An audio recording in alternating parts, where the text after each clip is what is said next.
All right. Good evening, everyone, and welcome to the November meeting of Central Park United Neighbors. My name is Jeff Horsfall. I'm CPUN's president, and if you, like me, were on the ticket list for or wait list for Taylor Swift today, I hope you all weathered the storm. CPUN is the Registered Neighborhood Organization, or RNO, for the Central Park community in Denver and Aurora. We are here to facilitate dialogue and create awareness around opportunities to engage on topics of importance to this community. We help people to find their way into a process so that resident questions, concerns, and ideas for a better community can be addressed in a constructive and inclusive way. We promote public service, civic discourse, and collective efficacy. At monthly meetings like the one you are attending tonight, and through the work of our 6 working committees, CPUN facilitates the discussion of key issues with neighbors, engages in proactive problem avoidance, and amicable problem solving. CPUN is committed to providing an inclusive and welcoming environment for all members of our community. We are an all-volunteer board of your neighbors and a registered 501c3. Tonight, as always, our meeting will be broken into 2 halves. The first half is our outreach hour. We're going to open with our community partner updates.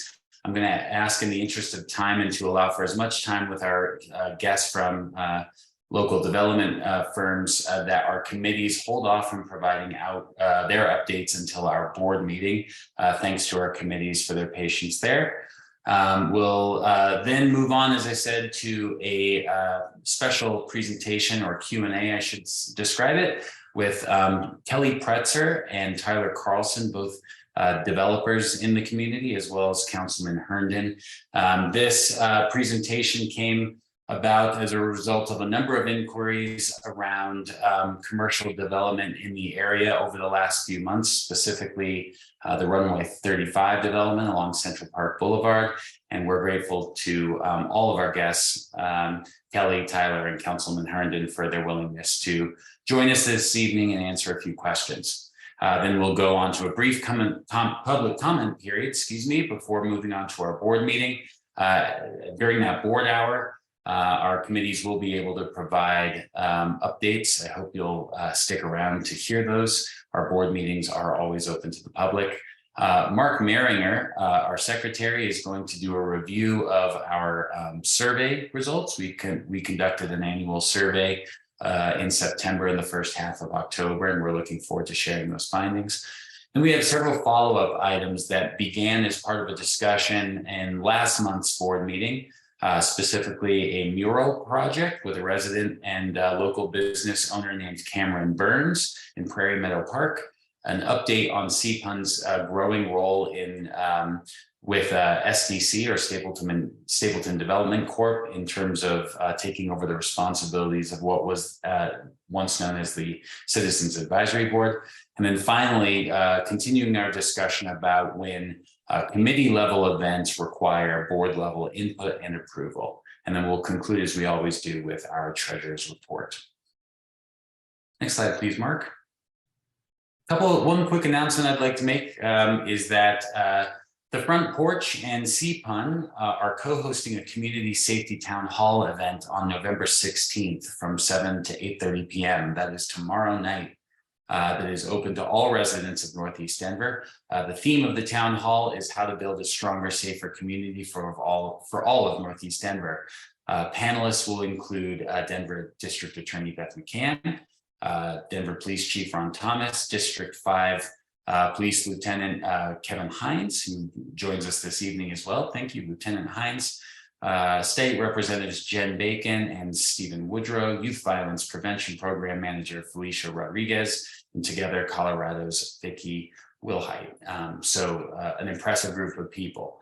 The discussion panel will be moderated by Bill Fulton, founder of Civic Canopy, which is a nonprofit that facilitates community dialogue. This is an in-person event that will take place at the MCAQ building, which is at 8371 Northfield Boulevard. I do want to thank our Health and Safety Committee for their work in helping to organize this forum. I also want to quickly say in advance, happy holidays to everyone. This will be CPUN's last board meeting for the calendar year, we are skipping our December meeting in observance of the holidays. And I wish all of you and yours a happy, restful, joyful holiday season ahead. And with that, we'll pivot to our community updates, and we will start with Lieutenant Hines, who I just previously mentioned. Lieutenant Hines, welcome.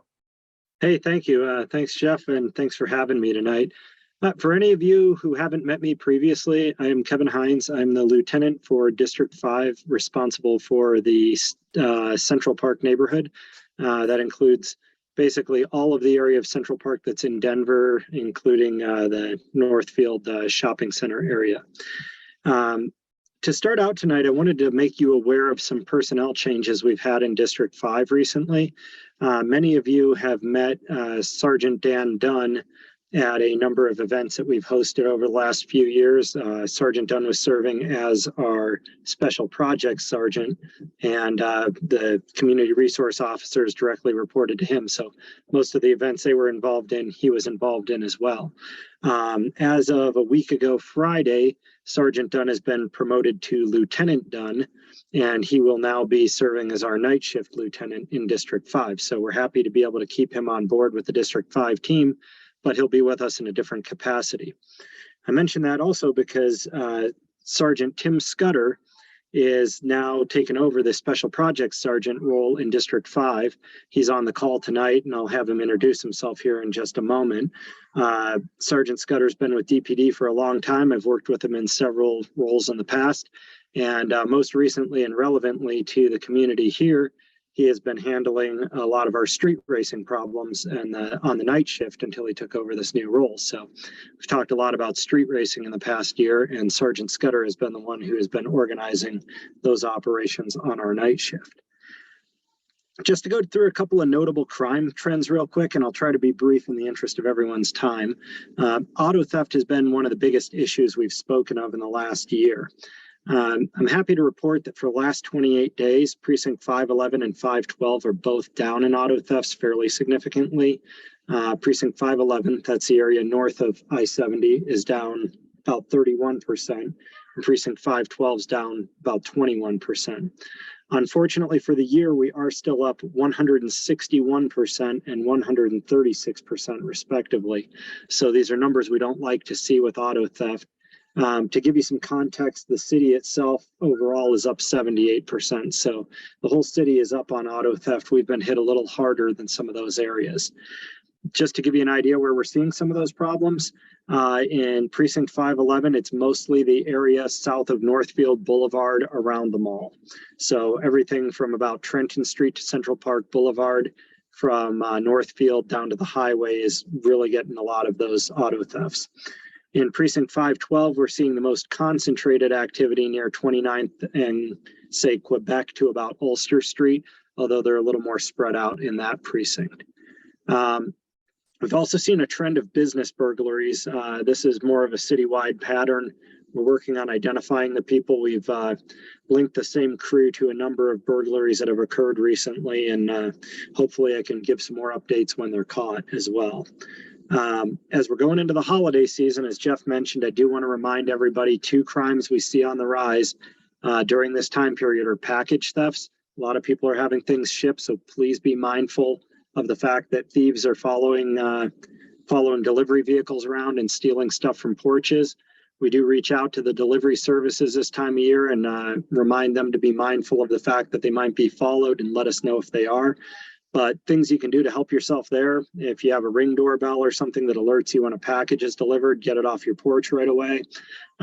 If you know that you're going to be gone and have a package delivered, maybe consider having it delivered to your workplace or things of that nature. The other issue we see as the weather gets cold is puffers. People like to warm their cars up, especially on days like today where we have some snow and some cold mornings. Those cars get stolen very frequently. It's real easy to steal a car when it's already sitting out there running for you. So please be aware of that. The only other thing I wanted to mention here is we do have our commanders meeting coming up on Thursday evening. That'll be at 6 o'clock, and we're going to be hosting it via Teams this month. Please join us if you'd like to hear a more detailed breakdown of stats and kind of what's going on with crime in the city, or particularly here in District 5.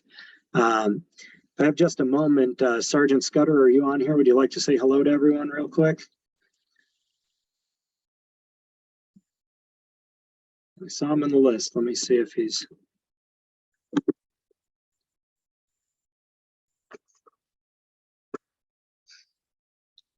Well, I don't know what's going on. I see he's on the call.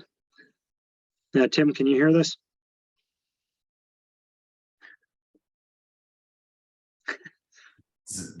Well, we may be having some technical difficulties. Having Zoom difficulties are just a forever fact of life.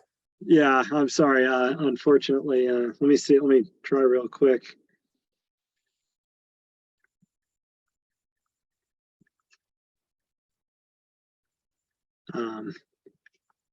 While I'm at this, Officer Ferenz, do you have any, or Community Resource Officer Danae, do you have anything you'd like to add that I forgot to mention here?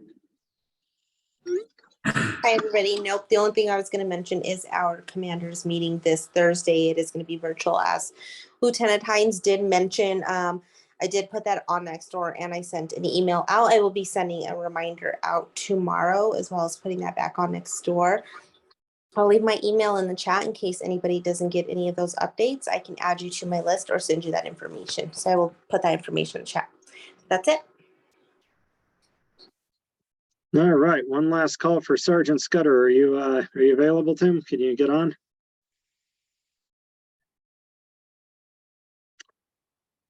Well, I apologize. I don't know what's going on there. I don't want to hold up the flow for everybody, but and I also don't know if you had any questions. Anybody had any questions? But I don't want to hold up the meeting. I know you have a lot on the agenda here, so just wanted to pack in as much as I could to about 5 minutes there.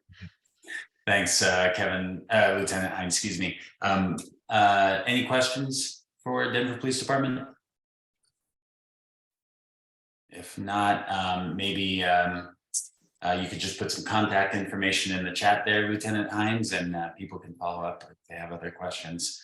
Let's see who we have. Hey, thank you, guys. Yeah, thank you. Councilman Herndon's office. Hi, Amanda, how are you? Hi, Jeff. I'm doing well. Thanks for having me, as usual. Just a couple of quick announcements from our side. There are 2 openings on committees. So the Mayor's Pedestrian Advisory Committee and also the Mayor's Bicycle Advisory Committee are both looking for new members. So if you are interested in either one of those, check out the Boards and Commissions page on the city website. Applications are due for the Pedestrian Advisory Committee in November, and then the Bicycle Advisory Committee is looking for folks who would be willing to start in January. And if you have any questions, we can help answer them or get you connected with the Boards and Commissions folks. So those are 2 opportunities. The city is asking for residents to vote on how to spend some of our budget. So we are doing participatory budgeting this year. And you can go online.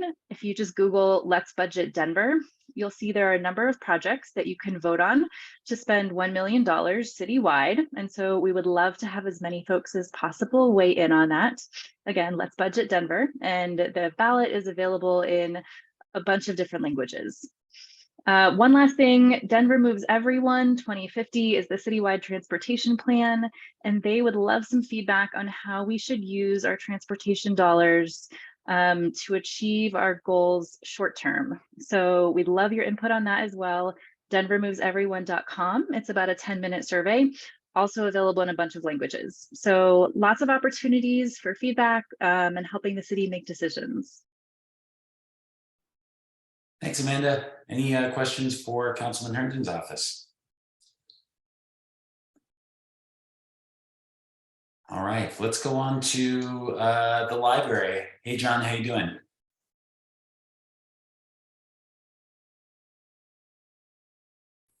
There we go. Can you hear me? Yep. Okay. Thanks, Jeff.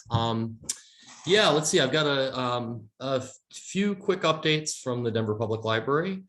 The first one is a week ago, Denver voters overwhelmingly voted yes on referred question 2I, which will give some dedicated money to the Denver Public Library, which we are all very grateful for. I don't have any updates on how, changes that are going to happen because of that. I know that increased hours and services and technology, there's going to be a lot of things coming down the pipeline. So hopefully at Sam Gary, hopefully we'll get an evening or two. Right now we're only open until 6 o'clock. So hopefully we'll get some evening hours, and eventually I know the plan will be to have us open 7 days a week again.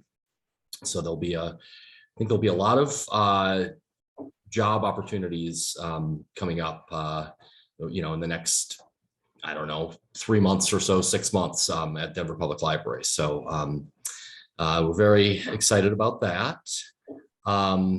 Other exciting thing for us is we've rolled out an app, and it's I won't go into much detail with it, but it has some pretty cool features, including the ability to save your library card number on your phone, as well as other members of your family. So we often have people wanting to pick up holds for other members of their family, and if they don't have their library card number, it causes some problems. So this is going to make it a lot easier, especially for families and people that have roommates. We're really excited about that, and you can get information about that on our website. Also in the library, we have some posters with QR codes and we can help people with that in person as well. So those are kind of the big things that we're excited about. We're also going to be at the Winter Welcome this Friday. We'll have a booth there. So I will be there as a member of the community. I won't actually be working the booth, but please stop by. If we've got a bunch of craft kits that we're going to be handing out for as long as those last, and then we have some other fun stuff as well. So look forward to seeing some people there. And I think, honestly, I think that's all I've got. Oh yeah, one more thing I was going to mention, just for the holidays, we will be taking a couple quick story time breaks at the library. So anyone that's in the meeting that comes to our story times will be taking next week off, Thanksgiving week, and then the 2 weeks around the holidays that Denver Public Schools have off as well. Usually we're short-staffed and we don't get big attendance. So we're taking that time to kind of refresh and get ready for the new year. But we look forward to seeing people around. And yeah, I think that's all I've got for you this week, or this month, excuse me. Thanks, John. Any questions for John? He mentioned the Winter Welcome, which prompts me to see if the MCA wants to provide an update.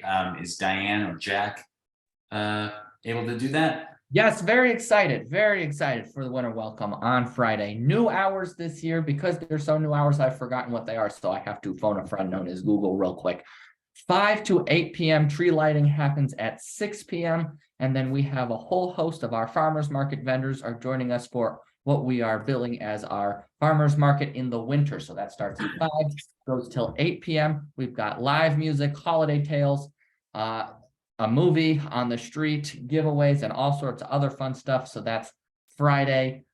East 29th Avenue will be closed beginning Friday morning at 7 a.m. So for those of you that go to Starbucks, unfortunately, I'm not going to let you park in front of Starbucks Friday morning, but hopefully we can survive just for the one day while we prepare for the event. We're very excited with our partners at Avant-Garde Events. We look forward to a great night. And then we also want to remind folks, like Jeff said, about our Community Safety Town Hall Forum, which the MCA is sharing our space at the Cube with, CPUN in the Front Porch tomorrow night. We have actually found a way to stream that live as well. So if you can't attend in person, you can listen. Unfortunately, we don't have an interactive component yet, but you will be able to view the live stream, which will be on the Front Porch's website. Otherwise, we look forward to seeing everyone on Friday at the Winter Welcome. Thanks, Jack. Thanks to the MCA for all the work they do to put that event together. My family will be there. Let's see, do we have Eric from NETC here tonight? I don't think I saw him. If not, I think that gets us to the end of our community partner updates, and we can move on to our special guests here. Do we have Tyler Carlson? Are you here? Yes, I am, Jeff. Oh, there you are. Hey, Tyler, how are you? Good. Good.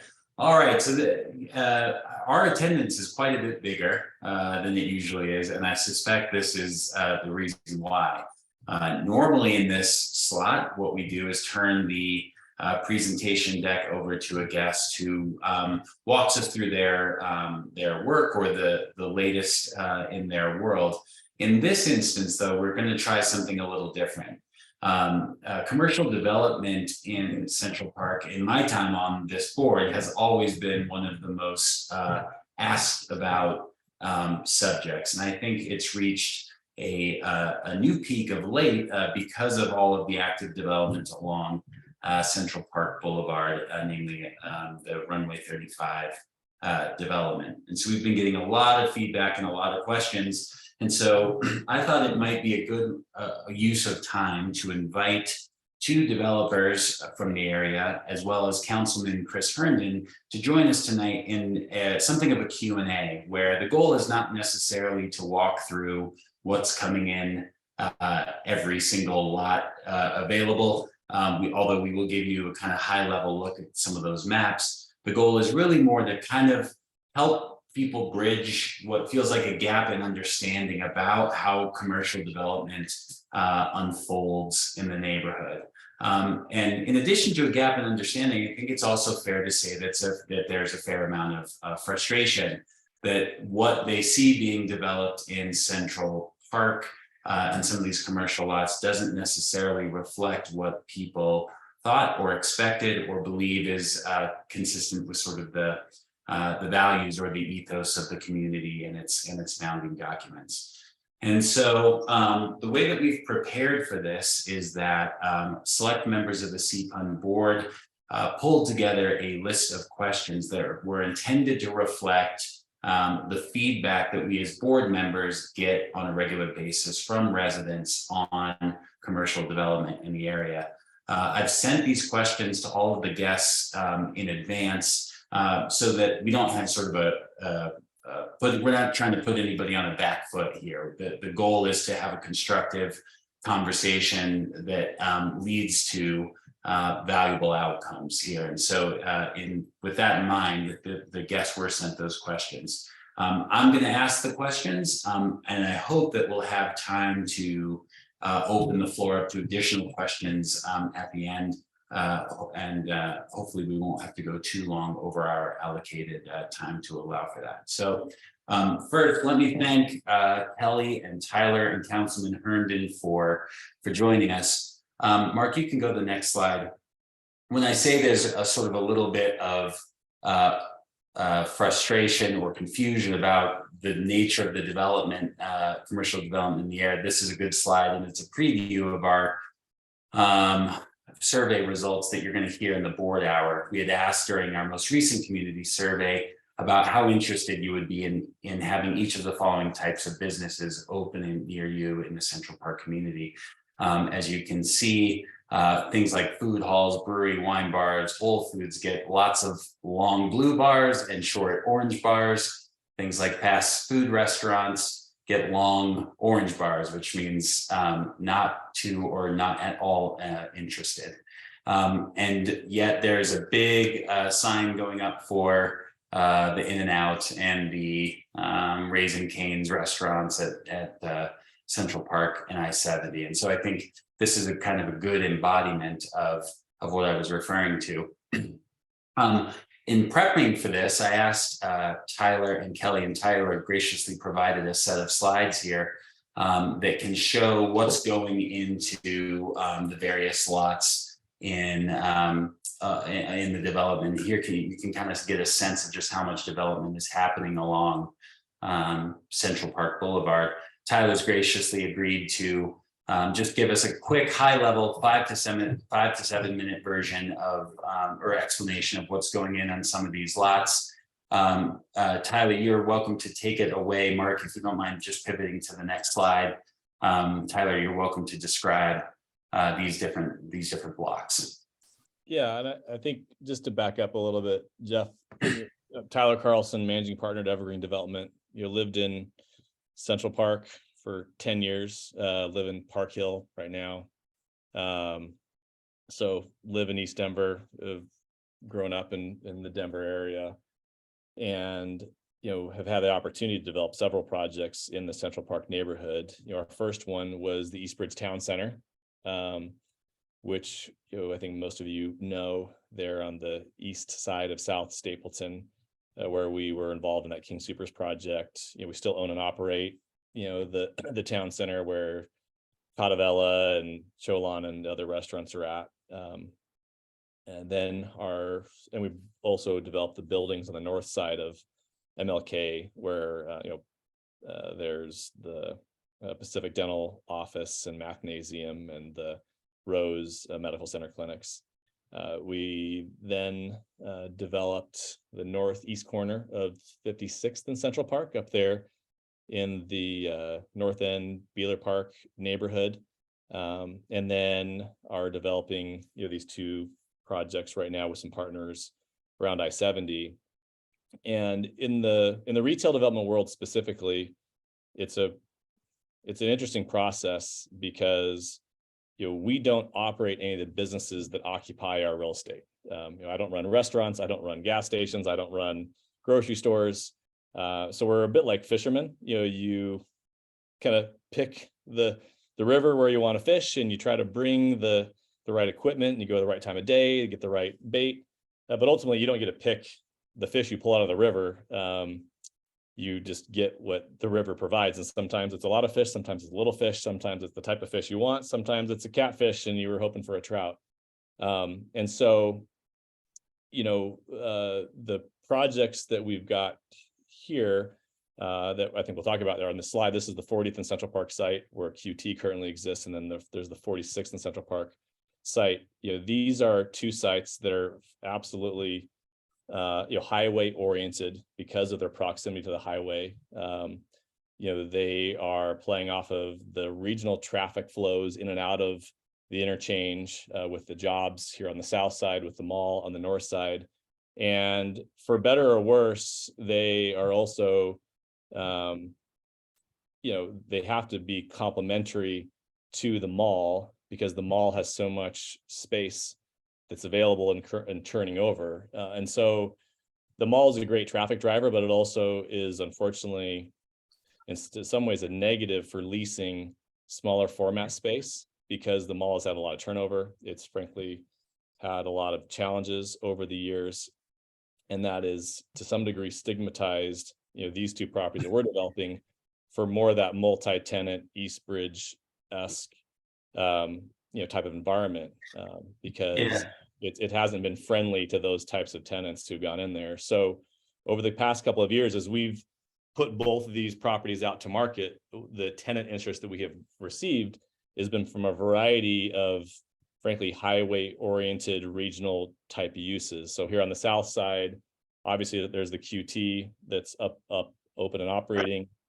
There's a Andy's Frozen, kind of going around the clock from QT to the right. There's Andy's Frozen Custard, which is a really cool custard dessert restaurant, but obviously drive-through oriented. We had a deal with the coffee shop on parcel 3 that recently fell out, unfortunately. There's a car wash. There's the Fairfield Inn and Suites that should be starting construction pretty shortly. There's a deal with Cracker Barrel, who loves the interchange and likes the regionality of this area. We've got 2 other restaurant pads available, and that we're marketing. We've got another drive-through use with an LOI pending. We've got a deal with Wendy's. So it's all fairly traditional suburban restaurant, retail, service stuff that again is driven by the highway just because there's so much traffic. And one of the Tyler, yeah. Tyler, I think I appreciate the points you make, and I think you're getting a little bit into some of the ground I'd like to cover during the Q&A aspect. Do you mind just kind of running through some of these quickly, and then we can elaborate on some of the very points you're making? Yeah, sure. So if you want to go back to the north site plan, Gaines is going to be opening pretty soon. There's a lot available between Cane's and In-N-Out, which will also be opening soon. There's a PNC Bank. There's the Chili's on the corner. SEL Health is built, and you see that building there. There's a car wash and a Dutch Brothers deal that's on the interior of the site. The Gardner School is up. Go Church is in their entitlement process. I think many of you are familiar with Go, they're local. And then we have a couple of lots available in the middle of the property. So that's kind of where things sit currently with those 2 properties. Do you mind going to the next slide, Mark? And then the same partnership that's doing those 2 runway deals, we purchased a couple of years ago the land next to the Punch Bowl, old Punch Bowl. Now it's Flight Co. Excuse me. The Natural Grocers will be opening next month, which is exciting.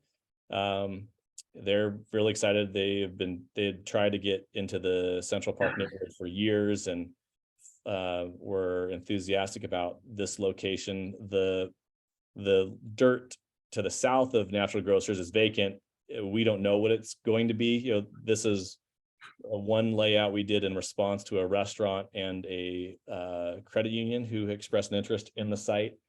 There's been a dozen other potential plans. Again, we don't have any tenant commitments. We're in conversations with a number of different end users, but nothing is firm yet on that southern acre. Great. And before we go to the Q&A, there was a point of clarification from Amanda Alshouse. Is there a car wash in both the north and south developments that you? There is, yeah, there's a Mr. Car Wash on the north deal at 46. Then there's a Superstar Car Wash on the south side on 40th Avenue. So there's 2 different car washes on 2 different sides of the highway. Amy, I see your question as well, and that I'm going to fold that into another question set. Okay, well, Tyler, first, thank you for going around there, all these slides. I do want to give Kelly a chance to introduce herself and her role before I start asking some questions. Hi, Kelly, do you want to take a minute? Hi, Jeff. Thank you, everyone. It's a real pleasure to be here this evening. My name is Kelly Pretzer. And I am new to Denver. I moved with my family in July and joined the Brookfield Denver office. You might recall Jim Chrisman, who held a similar role to mine, and he has moved into kind of a more, the way he doesn't like the R word, the retirement word, so we say transition. He's transitioned a little bit to a more of a consulting role with Brookfield. And so I'm coming in to lead our commercial development activities in Denver. So that all comes with one really big caveat, which is I am learning so much about Central Park. The project has a lot of history, very complex. So please, if you can give me a little grace, I will do my best with all the questions. I appreciated getting them ahead of time. And I actually talked to Jim, and he was on a mountaintop in Chile, no joke.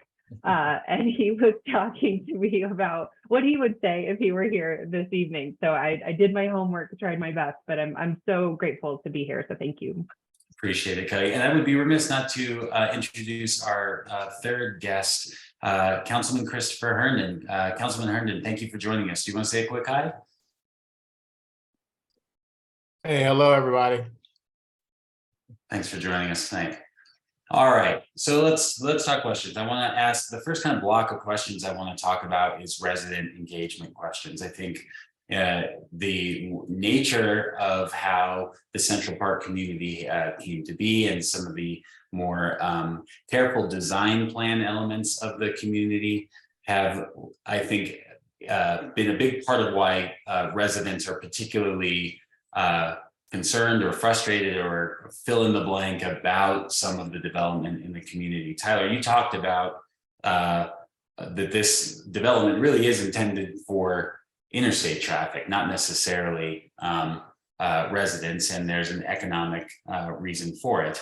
I think one of the questions residents have is are there businesses that we could sort of help lift the floor on by finding a better balance? So I wonder if there are opportunities for residents in this neighborhood specifically to engage with folks like yourself, Kelly, yourself as well, that might influence a better balance.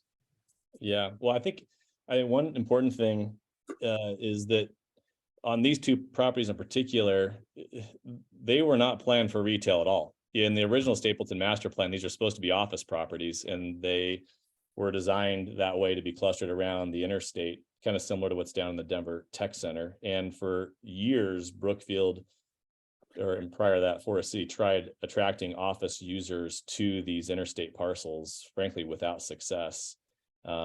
And ultimately decided that they would look at other alternate uses. That's when we got involved in 2020 in our interest in the properties, in response to Brookfield deciding that they were going to open it up for other development options. And that's what obviously led us to ultimately acquiring both of these properties, my partners and I, and taking them to market. In terms of neighborhood interaction, I mean, certainly we would welcome any recommendations or desired tenants or things of that nature that people would want, because it's helpful for us to give that guidance to our leasing brokers, because they're the front line for going out and reaching out to tenants, and obviously they'll respond to interest that they get from the market, but they can also reach out and try to find tenants that they that are desired specifically. And we went through this when we did our leasing at Eastbridge, where we had a much different environment, much less traffic, a grocery anchored, more walkable, pedestrian connected environment.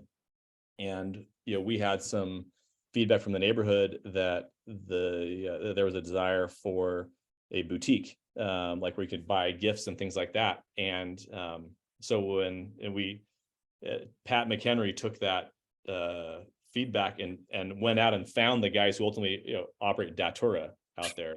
And so that was, that tenant in that project is a direct result of neighborhood feedback that we were able to then go out and start trying to find. So if there is feedback, and Jeff or someone at CPUN wants to gather that and provide that over to us, Amanda has done that previously.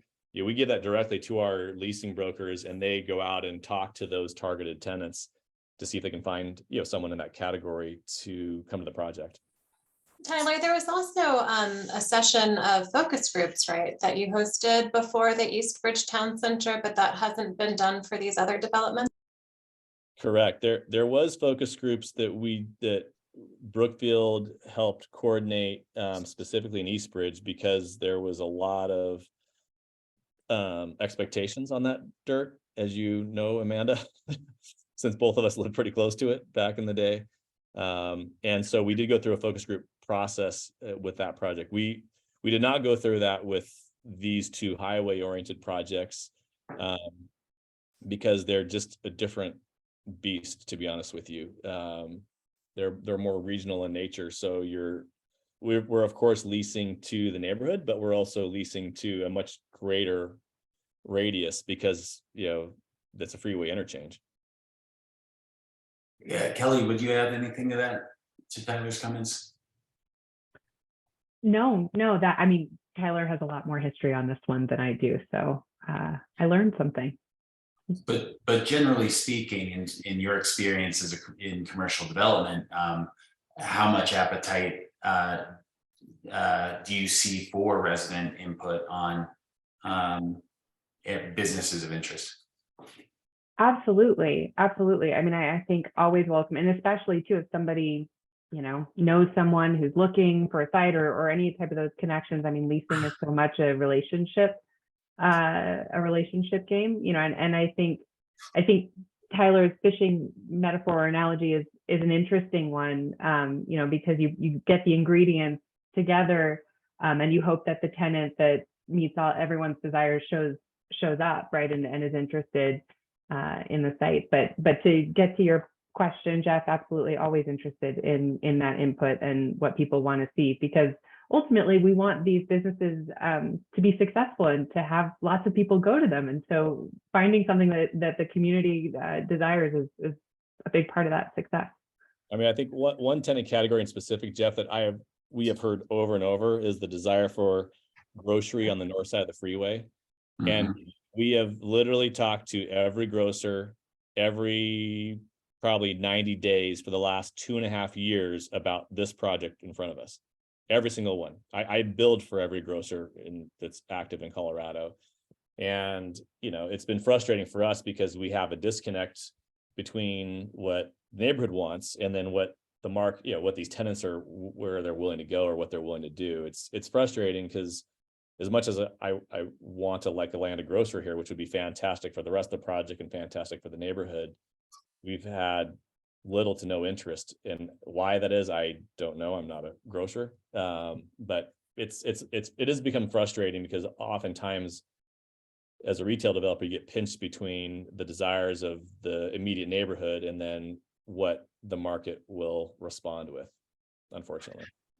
So I think if I were to just try to kind of capture one of the sentiments that I've heard from residents a lot, it's that great care and effort went into some of the South Side commercial development, Eastbridge, for example, and that the further north you go, the more it was just like, let's get this built and done with, and that care for the spirit of the Central Park community was not continued the further north that you go. And I wonder how either one of you might respond to that notion. I mean, I can respond to it because we got a lot of flack, for the development of 56th and Central Park. Mm-hmm. But I can tell you, we went under contract on that property with dramatically different plans than what was built. And we spent 2 years taking the exact same tenants with the exact same development team from Eastbridge up there, and plus everybody else we talked about at Eastbridge. And we're told not interested for a variety of reasons for a period of 2 years. And at some point, you have to, as a developer, start listening to what the market's telling you, what the market will provide. And instead of being able to fill up, 20, 30,000 square feet of multi-tenant shops like we did in Eastbridge, we were only able to get tenants to fill up an 8,000 square foot multi-tenant building, which we built. And I think it's beautiful. And I love the tenants that are in there. They're great tenants.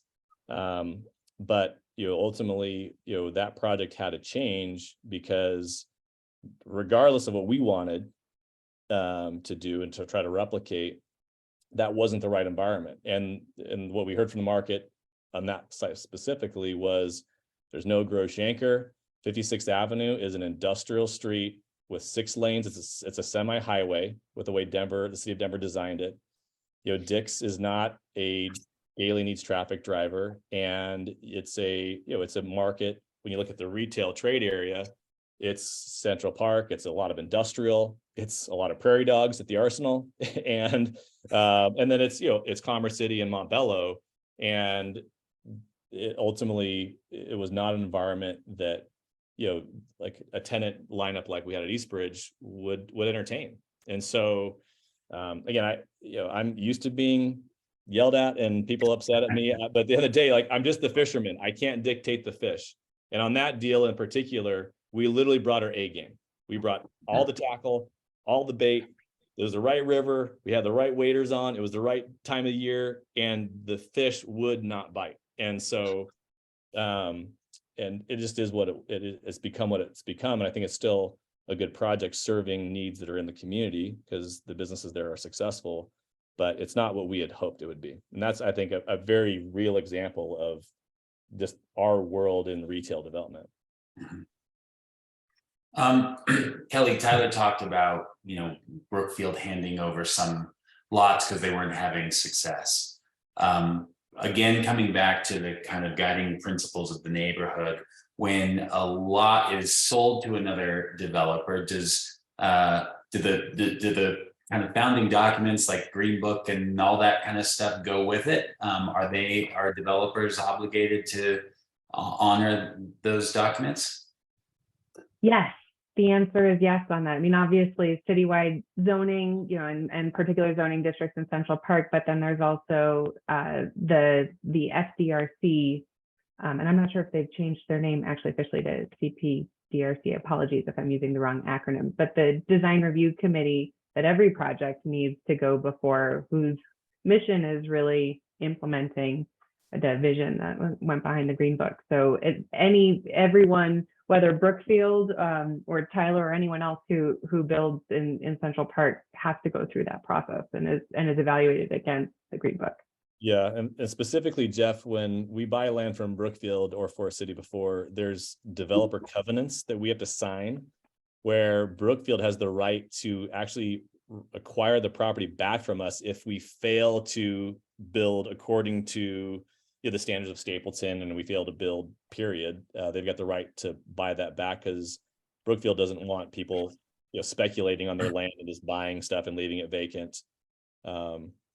I can tell you there was one, since I've developed in the master plan now for a long time, there was definitely a change a couple of years ago, though, in the process. Early on in Stapleton, the design review committee was kind of the really decision-making authority as it relates to real estate and design.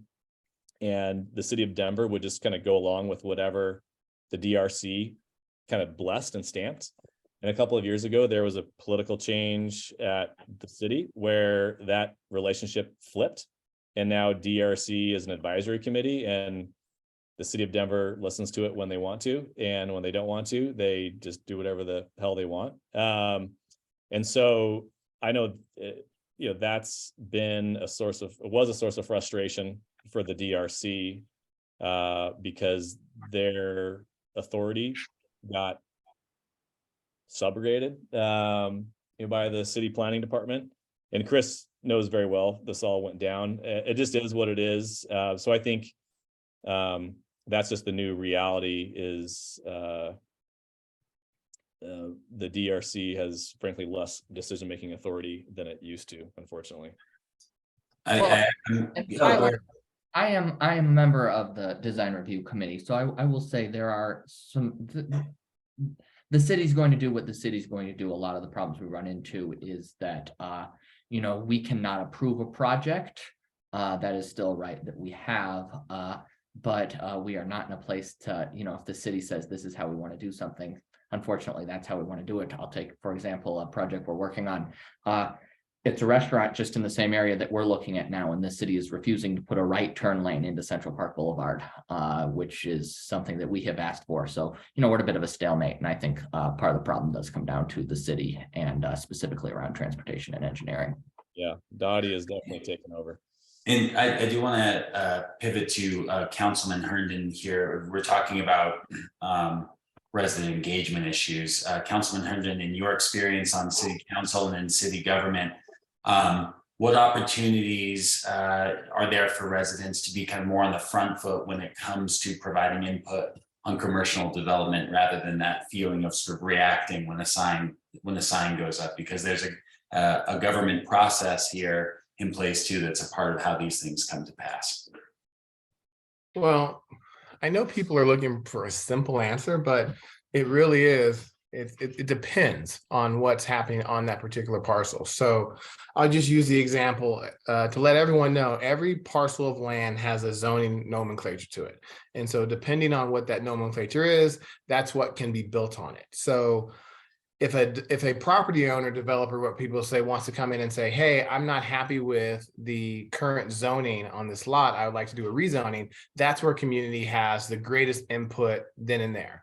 One example most recently can be at Central Park Boulevard and Martin Luther King on the, I believe that's the southeast corner, where they were doing a redevelopment, rezoning, and there were conversations with the community because they were going to build an apartment. Some people were concerned about the height, came to a compromise. But that was an example where community had the ability to weigh in on a particular parcel.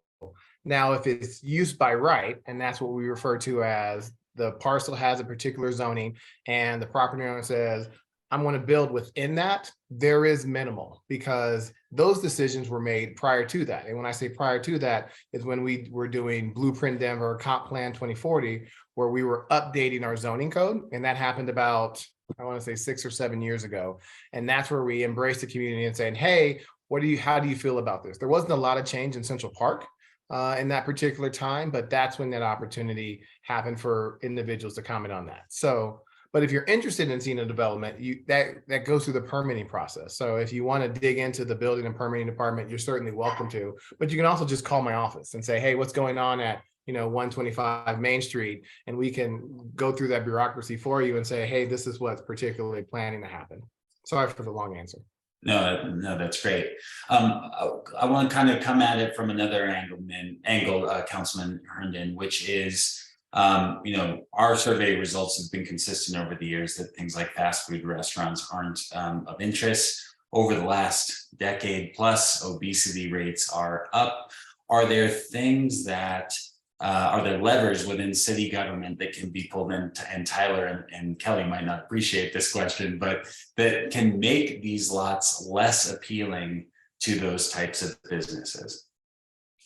So our zoning code is form-based. And so when I say form-based, when I talk about, again, the nomenclature that's on that parcel of property. So it's based off of the building design and form. That's why we say form basis. In particular parts of Denver, the form is more stringent. So I can tell you downtown, for example, drive-throughs aren't allowed in the form-based zoning. So that would minimize fast food restaurants because majority of them do have the drive-through in their designs.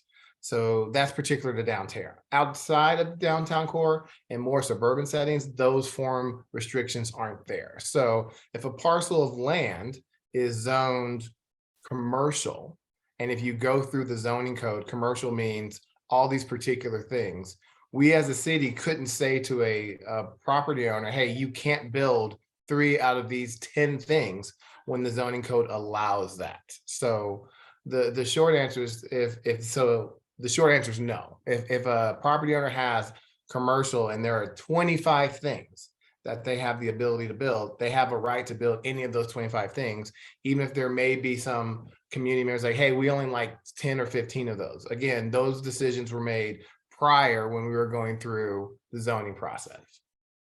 Yeah, but what the DRC does, Jeff, is they make sure that if there are uses like that are more automotive intensive, that they're buffered, that they're screened, so that some of those adjacencies are mitigated, and that's reflected in like some of the way that the buildings are designed here, for example. That's the DRC's role, is to use design and site planning and landscaping to help those types of more automotive uses conform with the urban plan guidelines, the green book type stuff for the master plan. I do want to note that the DRC is not selecting what businesses go where, right? They're not saying you can only have, we're not selecting, can you have a bank here? Can you have a fast food restaurant here? We're looking specifically at architectural design. So we'll do things around transportation, around setbacks, around making sure it's aesthetic. But the Green Book, doesn't say anything about what types of businesses you can build places. It says things about like, we're going to have sidewalks and we're going to have trees and we're going to have bike paths. It doesn't say these areas are only going to be used for these types of businesses. Yep. I do want to kind of move us along to some other categories of questions. Tyler and Kelly and Councilman Herndon, I hope you're able to see the chat, and there's a lot of good feedback that you can add to your collection there. If I'm trying to summarize what I've heard in terms of resident engagement, that you're certainly open to it, that entities like CPUN are particularly good at kind of organizing and filtering that for you, and we're happy to play that role with residents. Like I said, we had a survey question just this past month speaking to this particular issue. There are opportunities to engage with Councilman Herndon's office on what's going on in various and any particular lot in the community, and it's particularly valuable if there's a rezoning, is what I heard Councilman Herndon say. So for residents that are particularly interested in engaging on this particular topic, CPUN's here, and we're happy to help facilitate. I want to ask some general kind of development landscape questions of Tyler and Kelly. Just your thoughts on where the market is right now and what's what's viable and not, and why. Tyler, you've talked a lot about your work on the Eastbridge Town Center. I think that's what people think. Whoa, can we have one of those? Why? What would it take, in your opinion? What would have to change for something like that to be viable north of I-70? Yeah, good question. Well, I think one of the comments that came up in the chat, that is one of the headwinds that we work through in Stapleton is the expensive property taxes, because there's a metropolitan district that financed, all the infrastructure in Stapleton. Our property taxes, Central Park, excuse me, all the property taxes are 50% higher than in normal Denver, and in commercial leases, those taxes are paid for by the tenants. So that's pretty material. The other challenge is that, and the assessor assesses some pretty high values to commercial property because of all the, pretty aggressive sales that have happened over the last, 5 to 10 years. And so that puts a lot of pressure on the tenants to have to project really high sales to afford ground up new construction space. And that's why, to be honest with you, you see a lot of automotive drive-through type uses, because those are the users who have the sales volumes high enough to afford the cost of new construction and the relatively high taxes in Stapleton. And again, Metro District taxes are not unique to Stapleton, the Central Park, excuse me, they're all over the metro area, but it does influence things. The other challenge we have, and we also faced at 56 in Central Park, is how hard sit-down restaurants took it during COVID. I mean, they were the most impacted. And a lot of those restaurants are still kind of in recovery. They've all gone through their PPP funds, and they came out of that with much higher labor costs, much higher food costs, and a lot less confidence in their sales projections. And that all influences those types of decisions that go into committing to new space. So I think there's still lots of opportunities within the master plan for new development. I think to do something that's more placemaking oriented, like 29th Street or Eastbridge, it takes the right location in terms of the street infrastructure. And it works in 29th because there's a one little 2-lane street with parking on the side, and you can feel relatively safe, although I almost got killed at that intersection by noodles, walking in the streets and things like that. On these high speed, high volume arterials like Central Park, it's not a good environment. I mean, the Denver projections for Central Park Boulevard at build out is like 90,000 cars a day. Do you want to sit on a patio on 90,000 cars a day?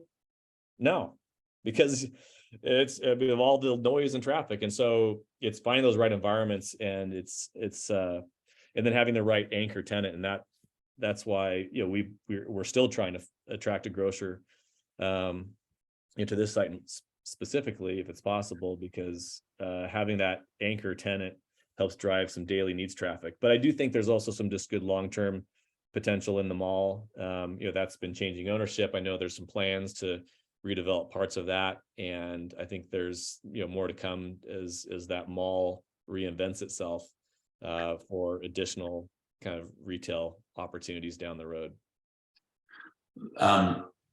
Thanks. I just want to acknowledge that we are technically at time, but I think this is a good conversation and one that people have come to this meeting specifically to hear. So I want to respectfully ask the board to forego a little bit of meeting time for us to wrap up some of these additional questions. And Tyler, we're going to come back to traffic and safety questions later, so be sure to hold any thoughts you have there. Kelly, I wonder with the another big piece of feedback is things like food halls, like Stanley Marketplace. It's been seemingly such a success. They exist all over town and sometimes very close to one another. What about the environment up north for something like that? What would have to change for something like that to come? Is it any different than what Tyler described for Eastbridge? Oof, I hate to plead ignorance, but not being a retail developer, and I know kind of general economics, right? That that's a business model. My understanding is it's a pretty kind of cost-intensive, labor-intensive business model, but people have been very successful in pulling it off. What exactly would need to change, though, north of I-70? I hate to say I'm not educated enough to really speak intelligently about that. Sorry, Jeff.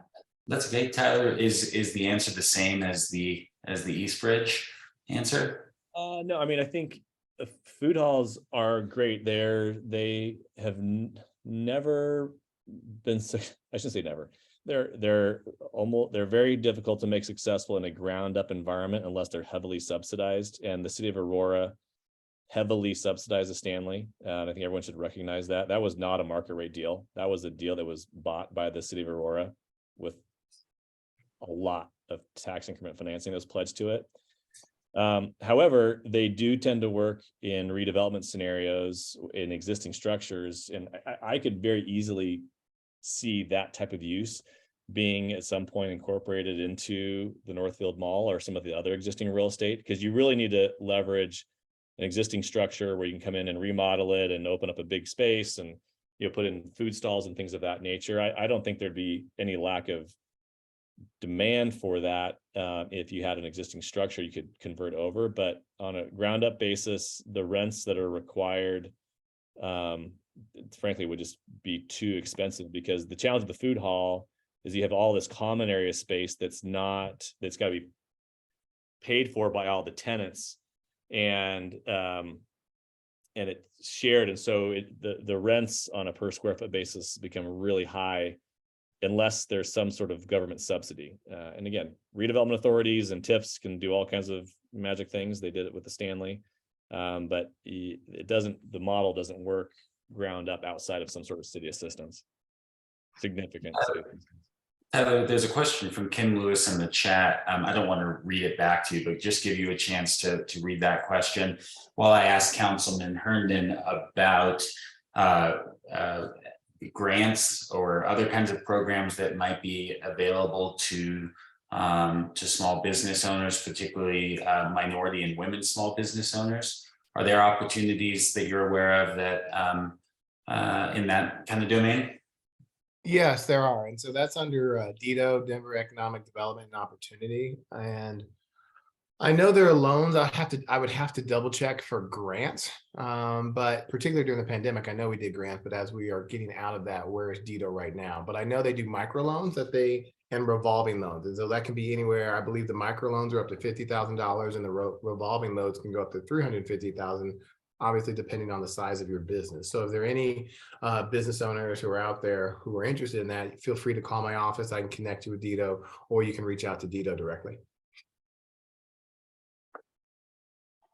And I guess Jeff, on Kim's question, she has a way for developers to scale rents, to help, I guess, subsidize or bring in a small business. And the answer is yes. I mean, we do that fairly commonly in a multi-tenant shop situation where your end cap restaurants who have the ability, because they can pay higher rents, they pay more than the inline guys in the middle, and so there's always kind of blending of rents. At the end of the day, your costs are your costs, and so they have to be paid for by someone. There's not a tooth fairy who can show up and pay someone's taxes. But I think but that does go on. Those are conversations we do have, and when there is a use, I mean, we're working right now with a restaurant that's interested in lot 3, for example, that, to be honest with you, is not the highest and best use economically, but we really like the category, we really like the use, and we think it'd be good for the neighborhood and for the rest of the project. And so, we're looking at some of those trade-offs ourselves to see, what we can do to try to get the right mix of users. So, I think there's always that opportunity for the right use, the right user, and we have those conversations daily.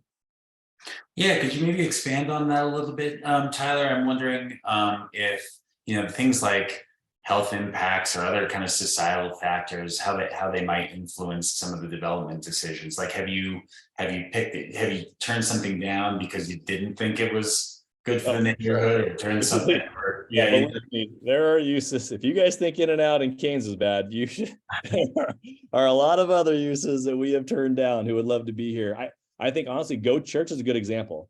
The Go Church deal, we did specifically because Pastor Nick was passionate about finding a real estate on the north side.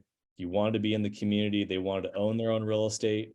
And we said, well, let's try to get creative. And we said, we knew he had a very limited budget on what they could afford. And so what we did is when we had the interest from the Gardner School, we thought, all right, how can we combine these two? Both good uses. There's a great daycare use that's going to use their real estate, 7 to 4 Monday through Friday, and let's combo them with this church use, which is going to be nights and weekends.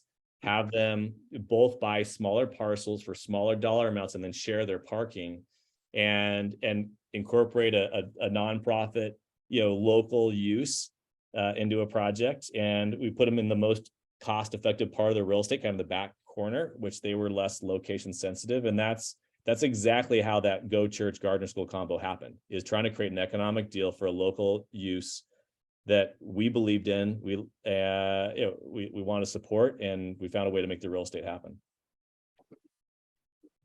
Thanks.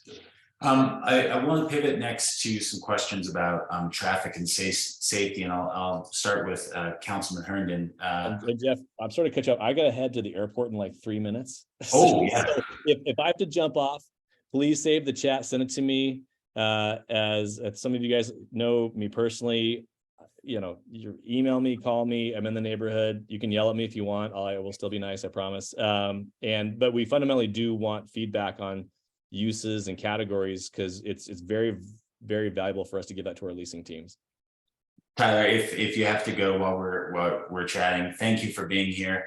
Really appreciate you kind of facing tough questions in a tough room. It's much appreciated, and I will capture this chat, and we'll be in touch with additional thoughts and ideas. Yeah, cool, thanks. I'm not leaving just yet. I was giving you the one.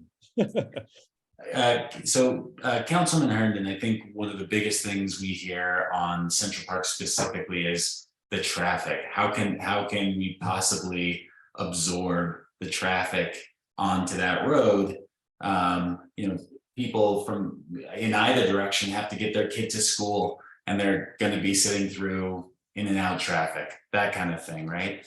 And I wonder, in your experience, if you feel like commercial development proposals are adequately scrutinized for traffic impacts. And when Central Park Boulevard becomes overwhelmed, and it seems inevitable that it will, what are the viable courses of action that residents can pursue with the city in your view?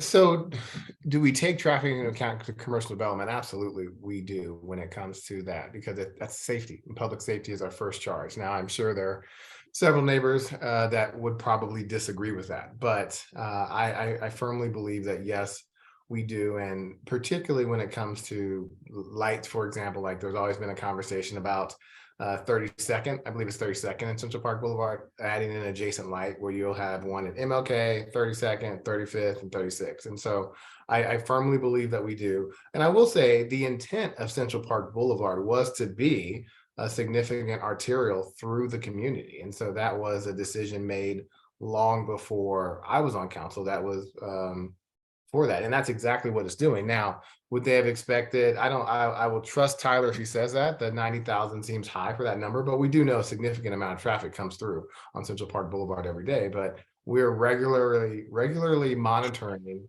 the traffic counts, and we'll make adjustments when we need to if we see that there's a problem. And then if there is a problem, what's the path? What are the options? Well, I'm not a traffic engineer, so I won't even pretend to list those, but I firmly believe and have faith in all the individuals that are, and that they'll make the right decisions that they need to make. Jeff, I can speak real quick just to the specific site plan we're looking at right now, because we did add, a break in Central Park Boulevard in that median that's shown there, kind of between the PNC and the In-N-Out logos. And one of the things that went into that with the Department of Transportation was the safety of cars turning left northbound on Central Park left into the project, and then also the pedestrians who are going to be walking along the sidewalk. And that's why that left turning movement is signalized. That's why there's actually pedestrian crossings at that driveway, which is not normal. Normally you don't get like signalized pedestrian, walk, stop crossings at driveways.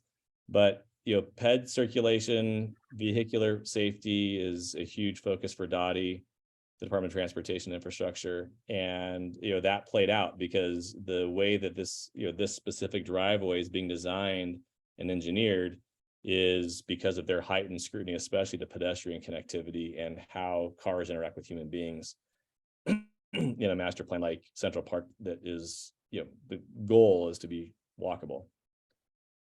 Yeah, and I wonder if you might elaborate a little bit more. Maybe Amanda, I know you had some specific questions about some of the curb cuts at Quebec's, excuse me, at runway 35. Do you want to maybe ask about that? Oh, yeah, sure. So I know that anytime there's an additional opportunity for pedestrians on a sidewalk to interact with cars, it creates an opportunity for danger. And so given that development did create just one more place where pedestrians and cars interact, and with the increased traffic on Central Park Boulevard, has anyone started thinking creatively about how the community can be more north-south connected without asking pedestrians and cyclists to cross the exit ramps for the interstate, especially noting that from the air, Northfield Mall and the light rail station, the commuter rail station at Central Park station are just right next to each other on the other side. Has there been any thought about creating a pedestrian connection across the interstate and its on and off ramps to boost economic development at Northfield Mall, increase access to the commuter rail, give kids who have to go to Northfield Mall another way to cross over, give people on the north side a way to cross over to get to the train station? Has any of that been discussed versus continuing to ask pedestrians and cyclists to cross an additional curb cut for highway-oriented development, as well as on and off ramps for the interstate when they want to get around within the community? Well, that's above my pay grade because that's a master plan question for Kelly. I know a pedestrian. Sounds like you're looking for a tunnel or a pedestrian bridge over I-70. Is that your? I was looking up, not down. Yeah. No, bridge, not tunnel. Yeah, bridge. Okay. Yeah, that's never come in our conversations with Dottie. Then since Kelly's relatively new, my guess is she may not know if there have been or they haven't with the master plan. Yeah, I certainly haven't heard any discussion about a pedestrian overpass over I-70. No. What would it take to make that a reality? Just given the Central Park train station wasn't part of the master plan initially, was it? And so given its presence, perhaps that opens up other opportunities, especially given that Denver Parks and Rec owns the land that's immediately north of it along Sand Creek. And then there's the trail that goes on the south side of the Northfield Mall area. Yeah, that's a good question. I mean, I think I know it'd take a lot of funding because that'd be one very expensive pedestrian bridge, given the width of I-70 and 270 and all its ramps at that location. But yeah, it'd probably be a city/CDOT type project because you'd be crossing the interstate, and obviously CDOT gets involved in anything where there's interstates in question. Okay, I think we're gonna need to wrap it up here.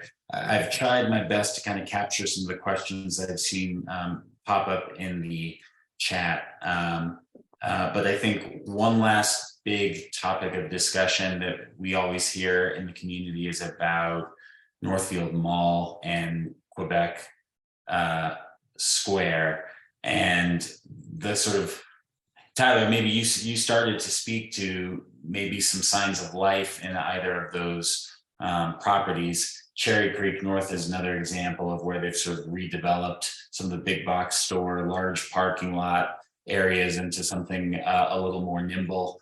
Do you see the potential there in Quebec Square or in Northfield for that kind of redevelopment? Well, I think there's always that potential. I don't own any of that real estate. So I can only speculate, but I can say structurally, because the Northfield Mall is, kind of got one general ownership. I mean, there's a couple outlots, but there's a lot of unified ownership there. It's probably easier to do there. Quebec Square, I believe, is chopped up and it's got a lot of different ownership entities. And whenever you get a lot of small discrete owners, it's hard to pull off redevelopment of any meaningful scale because you got to assemble a lot of different property owners. But I think everything's being densified. I do know that when the DRC designed Quebec Square, they designed it along a new urbanist block format, anticipating that down the road that redevelopment would be possible over the long haul as leases expired and things of that nature. And it's, if you ever drive Quebec Square, that's actually kind of why it's laid out the way it is, thinking through those long term. The mall is obviously a different animal because it's designed like a traditional, dumbbelled mall with Macy's on one end and the theater on the other. But I think both are, I mean, listen, the zip code is the highest income zip code in the metro area. It's got great density, it's got great incomes, it's got great schools, it's got a lot of, and it's got great regional connectivity and access to jobs and everything else. So it's got all the fundamentals it needs for success in the retail world. And I think there's the only thing that's constant in retail, and that's change, because it's constantly evolving. And I think you'll continue to see that in all the different properties around the master plan.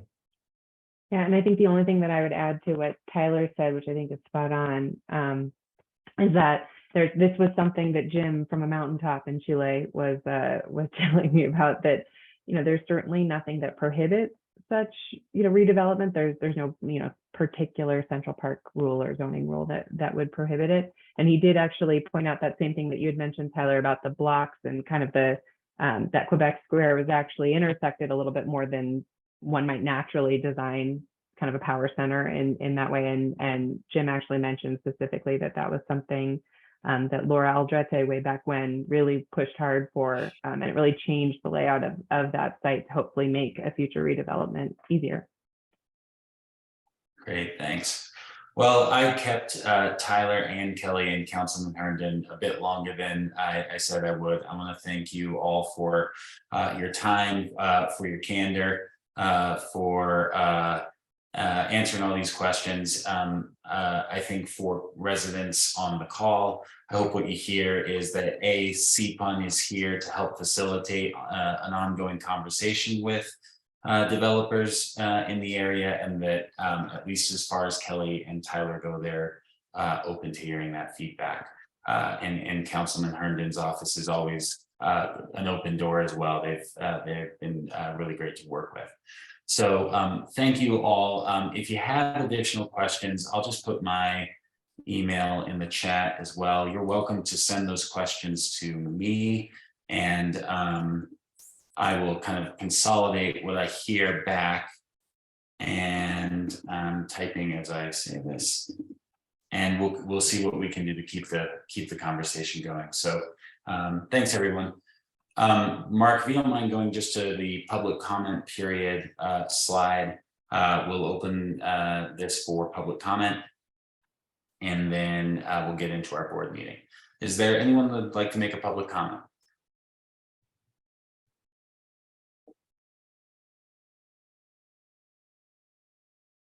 Okay, let's get on to our board meeting. Board, I want to thank you for your willingness to, thanks Kelly, to hold back on some of our board business to continue the conversation. I hope you agreed with me that that was a good use of the time.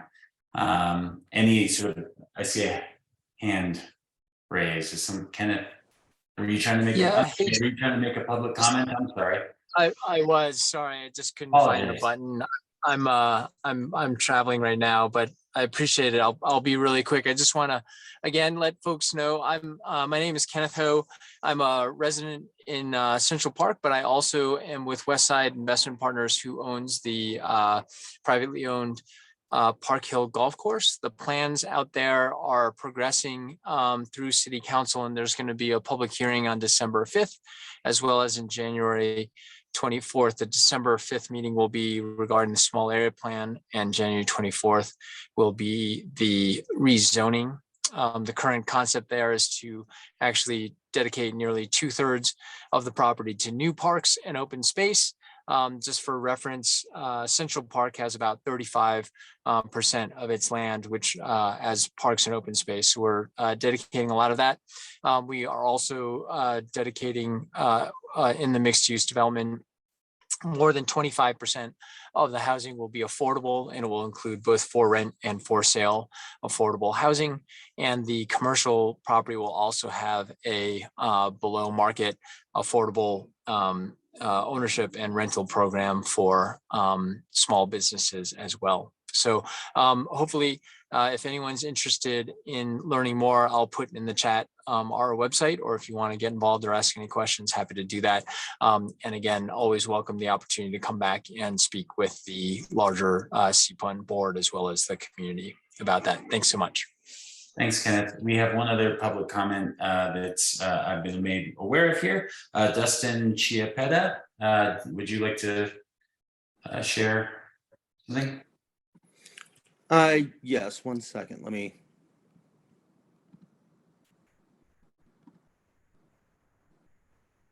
Try and get my camera there for you, Jeff. Yeah, I would. So obviously hearing everybody's concern and also being a resident in the community, taking a little bit more of a self-action approach inside of it. And there's a lot that is on 56th and Central Park, which was one of the developments that was being spoke about earlier. We recognize that there is a very large need for grocery in the area. And so as compared to just standing back, we decided to take more of a hands-on approach. So we will be opening next spring. It's going to be called Pearl Market. And it will be more of a modern day approach to the grocery solution. So part of our philosophy is we feel that kind of the modern day grocery store is, it's a necessity, and it's not always the most fun. So we will have milk, we'll have eggs, we'll have a butcher in house, coffee, as well as everything else. We might not have toilet paper or paper towels, but we'll have many of the things that I think many of us are looking for inside of the neighborhood and really excited about it. I'll put in a little website that you can go to check out the development. While we might not be Brookfield or Evergreen in terms of a developer, it's a ground up. It'll be 6,000 square feet plus a rooftop that'll kind of overlook the city. So I'll put that in the comments, and if there are any questions, I'm happy to answer them real quick. All right, thanks. This is the public comment period, so we won't be able to field questions, but Dustin, thank you for joining us and for contributing. Did I miss any other public comments? I don't think so. So we'll just move on to committee updates. There is one. We need to move on to the rest of our board meeting quickly. So if you can be tight with your updates, that would be great. If they don't have to be made tonight, that would be perhaps preferable. But I do know that our Safe Streets Committee and Brad has something they want to share.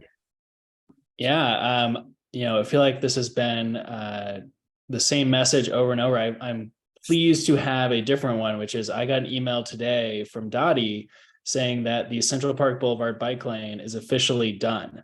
It is done. So they're doing a final walkthrough, I think next week is what they told me, but the contractors said they are done.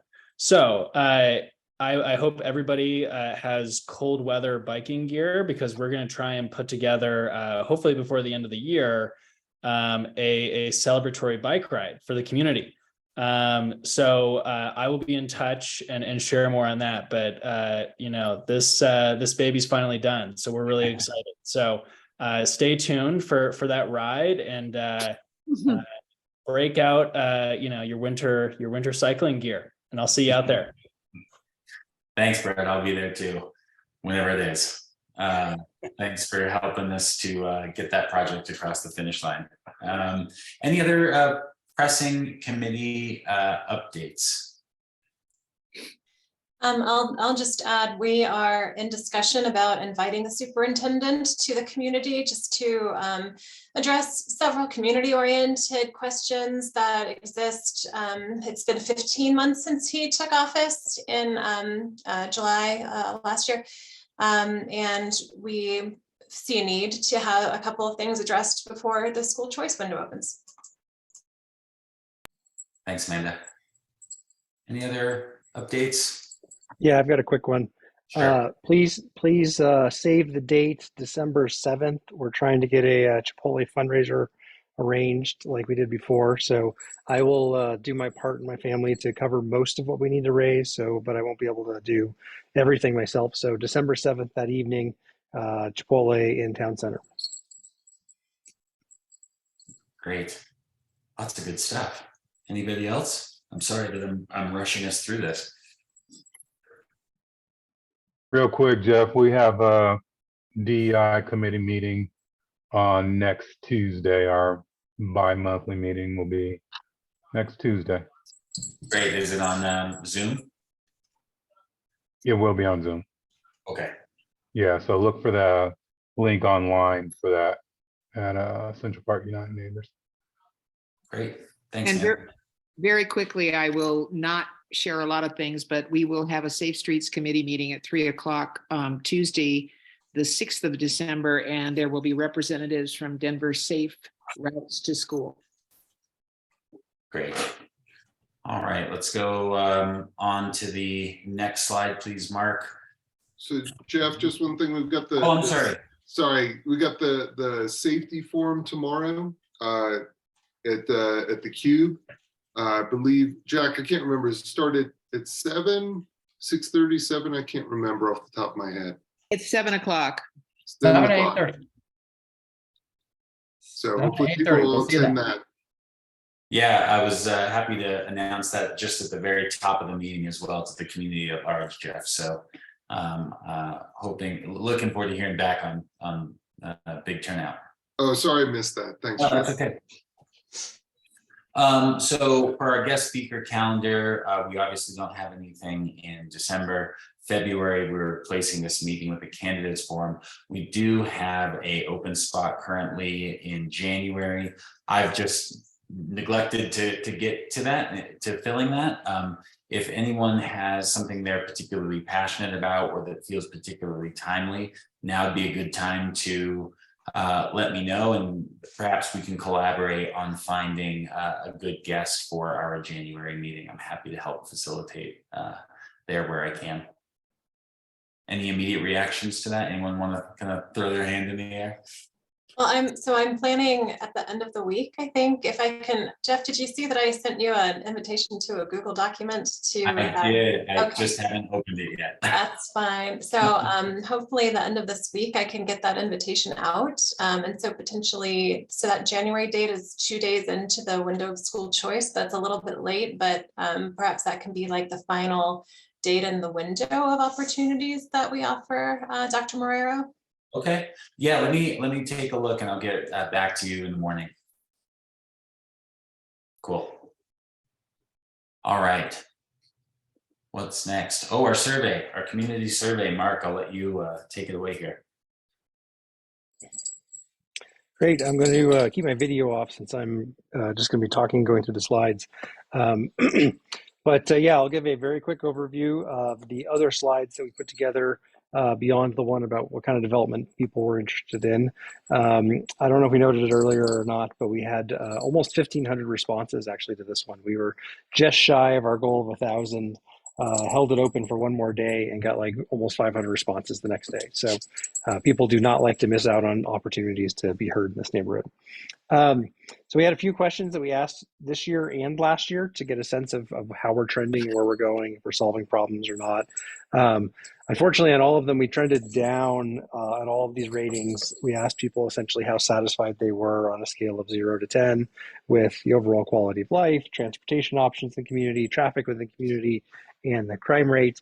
The one that really trended down the most was the crime rate. So we've got a couple more slides after this. We also had a decent drop in just the overall quality of life. Traffic and transportation were relatively small changes that could be signs of changes that we'll look at in the future, but for now don't look like they're necessarily major shifts. But the crime rate one was definitely much larger. That was a 0.7 drop from on an average like that. That's a pretty decent size. So one thing that I did first was to look and see, was there a drop because we added a lot of people to one area that were more concerned about it, or because there were specific areas where there was more of a pronounced drop than others.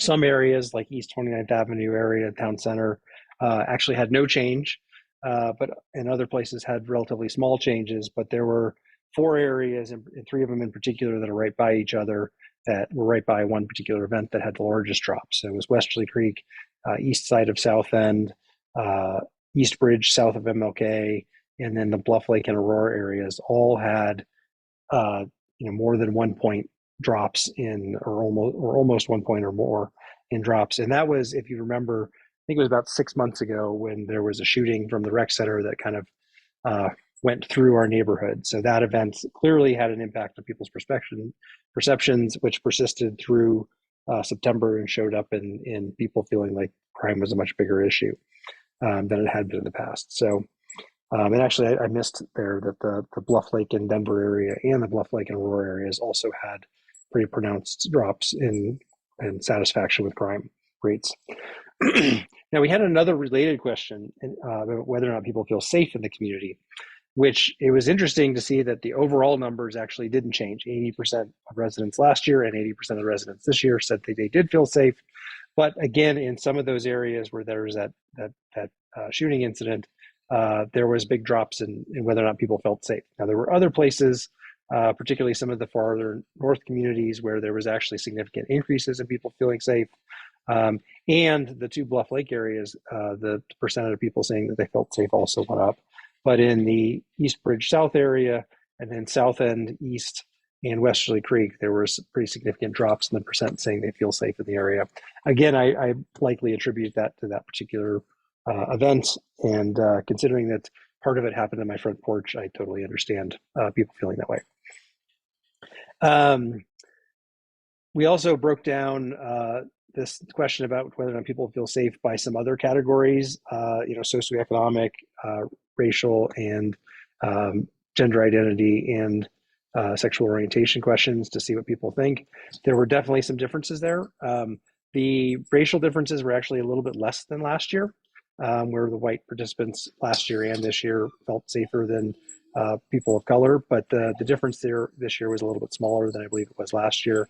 And there were some other differences here that kind of highlighted, particularly based on sexual orientation and gender identity issues, where people were feeling much less safe there. So it's just something that's good, I think, for the board and the community to know where parts of the community are feeling less safe than others. And then we also broke this one down based on area of the neighborhood where people live. The folks in the Bluff Lake area are feeling the least welcome. Oops, I went backwards, sorry. Least welcome, whereas the folks on the far south end like Bluff Lake, but on the other west end of the neighborhood are feeling the most connected and welcome, along with Willow Park East. So that's another thing for us to think about as a board in terms of events and outreach going forward, of trying to bring in some of those areas, make them feel a little more connected. This one I think is a repeat. I'm not sure how I ended up with this one again. Yeah, sorry, skip over that one. We covered this one earlier too, about the food hall and the brewery or wine bar and Whole Foods. We appreciate the feedback we got from the developers on this, and we'll definitely plan accordingly in the next year, see if there's something we can do about attracting that. Particularly, I think it was helpful to hear that Northfield Mall might be a possible location for recruitment there. So we'll have to think about that. Lastly, I think this is the last one. No, we got a couple more. We had a couple more questions as well about about commuting in the neighborhood. Unfortunately, I think the folks from NITC aren't here, so I'll kind of just quickly go through this. The good news is we had a bit of an uptick in people walking to get places. We didn't have that much change from last year in terms of how people are commuting. I was mostly trying to see if there was an increase in biking, but I guess the bike lane was a little delayed through the year, so our survey may have been a little premature for that. So we'll have to check this one again next year and see if we're getting uptick in people biking. We have a decently high rate of 10% saying they bike, but we'll love to see that one get even higher. We asked a follow-on question this year that was about how people get around when they're not commuting. And there we had very high rates of people walking and biking. So from that perspective, we are succeeding outside the commuting process of getting people to get out and about in the neighborhood in ways other than just their cars. And that's what I got. Great, thank you, Mark. Thank you for all the work that you put into that. It's much appreciated and really valuable for people on the call who are curious about what we do with this information. There's a couple of paths we can take. One is that we will share relevant feedback with entities like developers and say this is what we know about our community, and it might inform some of their decision making.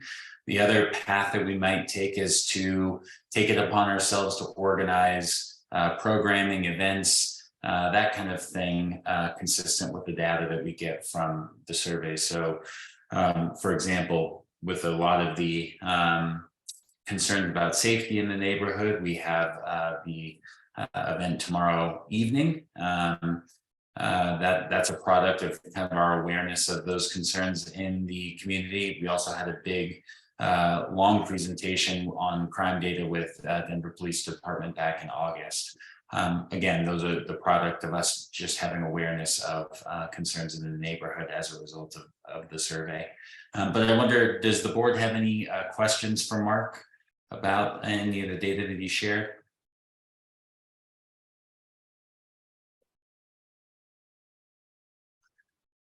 There's obviously more. We all saw the question set. And so if there are things you're particularly curious about that Mark didn't share, we can I'm sure dig that data up as well.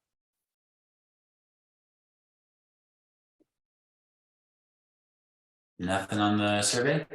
Well, the only other thing I'll say is that Mark also wrote a nice summary of the survey findings for next month's issue of the Front Porch, so residents can read a little bit more about the findings there.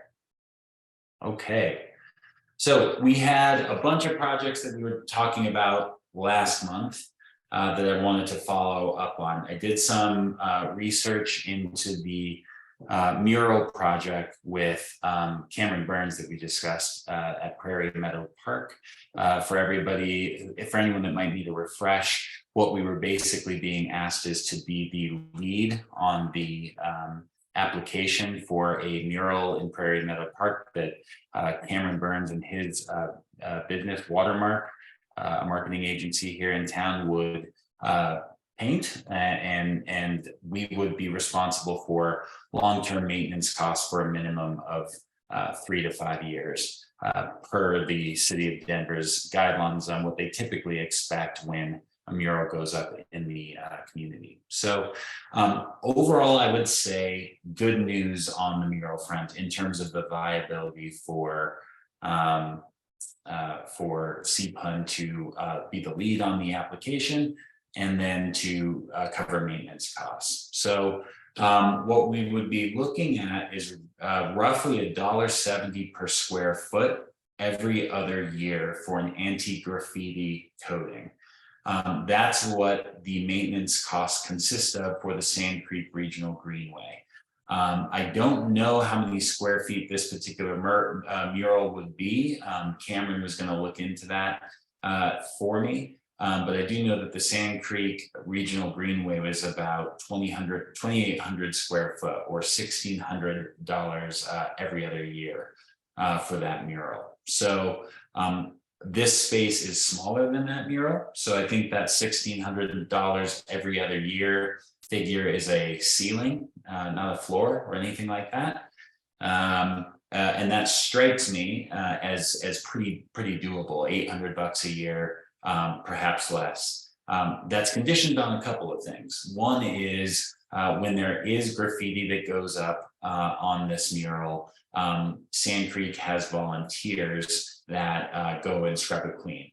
I told Cameron that I didn't think that we could commit to soliciting volunteers in a reliable way. It certainly help. And his response was that he felt like he and his team could serve in that volunteer capacity to scrub it and keep it clean. The other thing that the Sand Creek Regional Greenway has going for it is that the MCA offered a one-time power wash. I forgot to complete that sentence on that slide, but that's, I think, helped to preserve the longevity of the mural as well, and the affordability of the mural as well. So we probably need to talk to the MCA about whether or not they'd be willing to do something like that as well. Yeah, so that was just Jack with a power washer. Oh, that's So just Jack, okay. I don't know. Like, we can talk about that, but Jack and a power washer can get a lot of things done around here. All right, good. Well, that's it. That's a good sign. Does anyone have questions about the maintenance cost estimate that I've got here?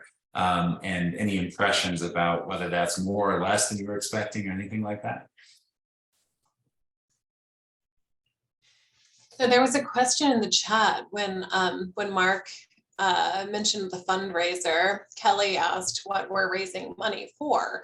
And so I think just how this fits into the like in terms of like this commitment versus our overall budget and what our incoming stream looks like, I think that providing a little bit more context around that would be helpful. So are we, and then we don't, so our treasurer is not on the call right now. I was going to toss to him. Yeah. How fluent are you, Jeff, to just sort of jump in and say all of those things right now? Or do you want me to try? No, I think it's a really fair question. There's operating expenses that represent the majority of what we raise money for.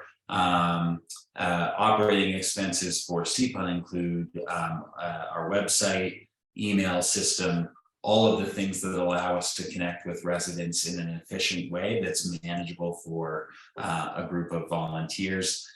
We've got about another, what do I have to do? We have another year's worth of funding allocated for that, if I'm not mistaken, Mark.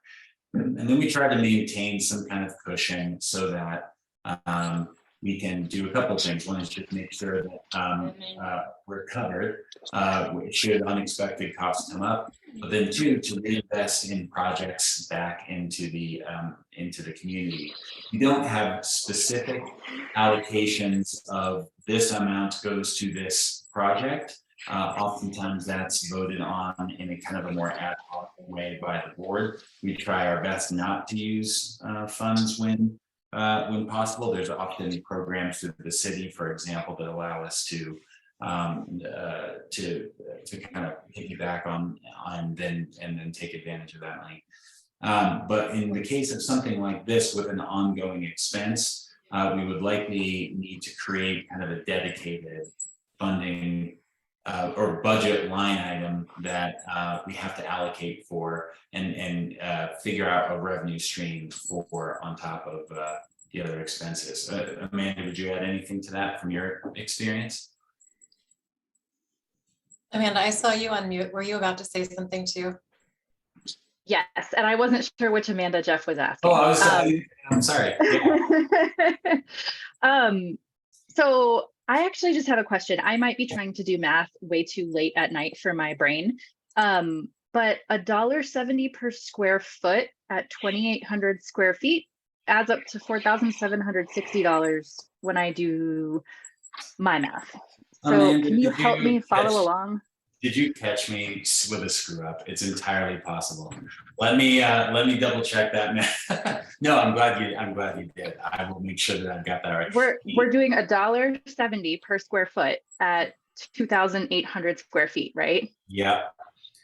But what I'm not sure is which variable is incorrect. It could be the, let me just double check that while we continue the conversation. I apologize to the board for my typo in here somewhere.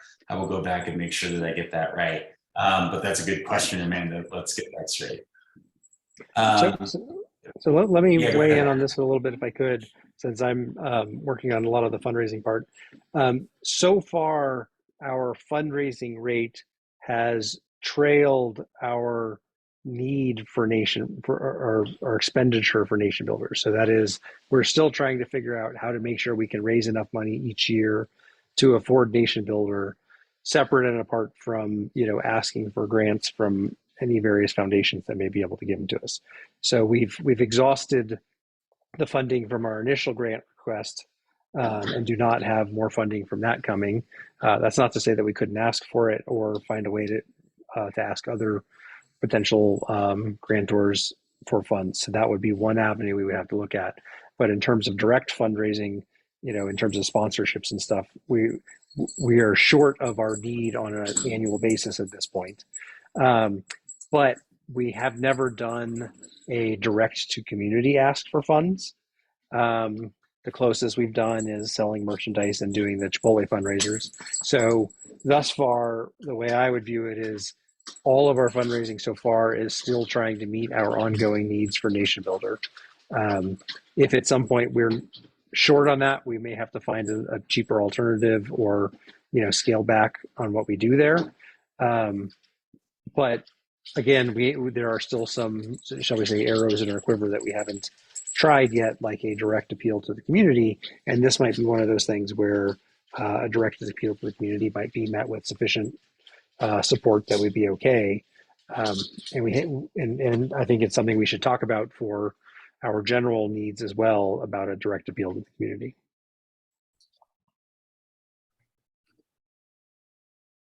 I got my math fixed. It's a favorable outcome. Fortunately, it's actually like, it is the 58 cents per square foot, which sounds a lot closer to $1,600. So I will, let me fix that right now.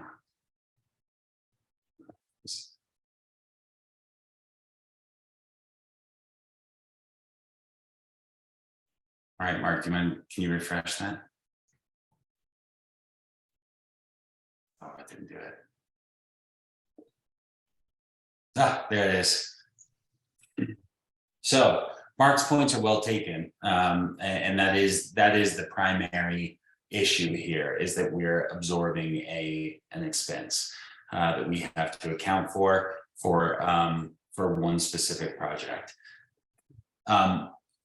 That aside, there is also a aspect that we were concerned about regarding community input and making sure that this was a kind of a community driven process and community building activity. And what Cameron has agreed to is to develop 3 to 4 concepts that we could then take to the community and put to a vote and kind of see where there's the most interest, not unlike what we did for the dog stencil or any number of other things that we've done in the past. And the other kind of promising update that I have is that after talking some more with the city, if we get this application in this winter, meaning kind of December, January, February timeline, a late Q2 or Q3 start for an implementation is possible. When we first talked to the city, they cautioned us that this could be a years-long conversation. And I think that was the product of a change in process that they were going through, that particular department. But in continuing the conversation, they had kind of more optimistic time horizons for us. So I think all good information here. The bottom line is, are we prepared to assume the responsibility for 58 cents per square foot and not $1.70 per square foot?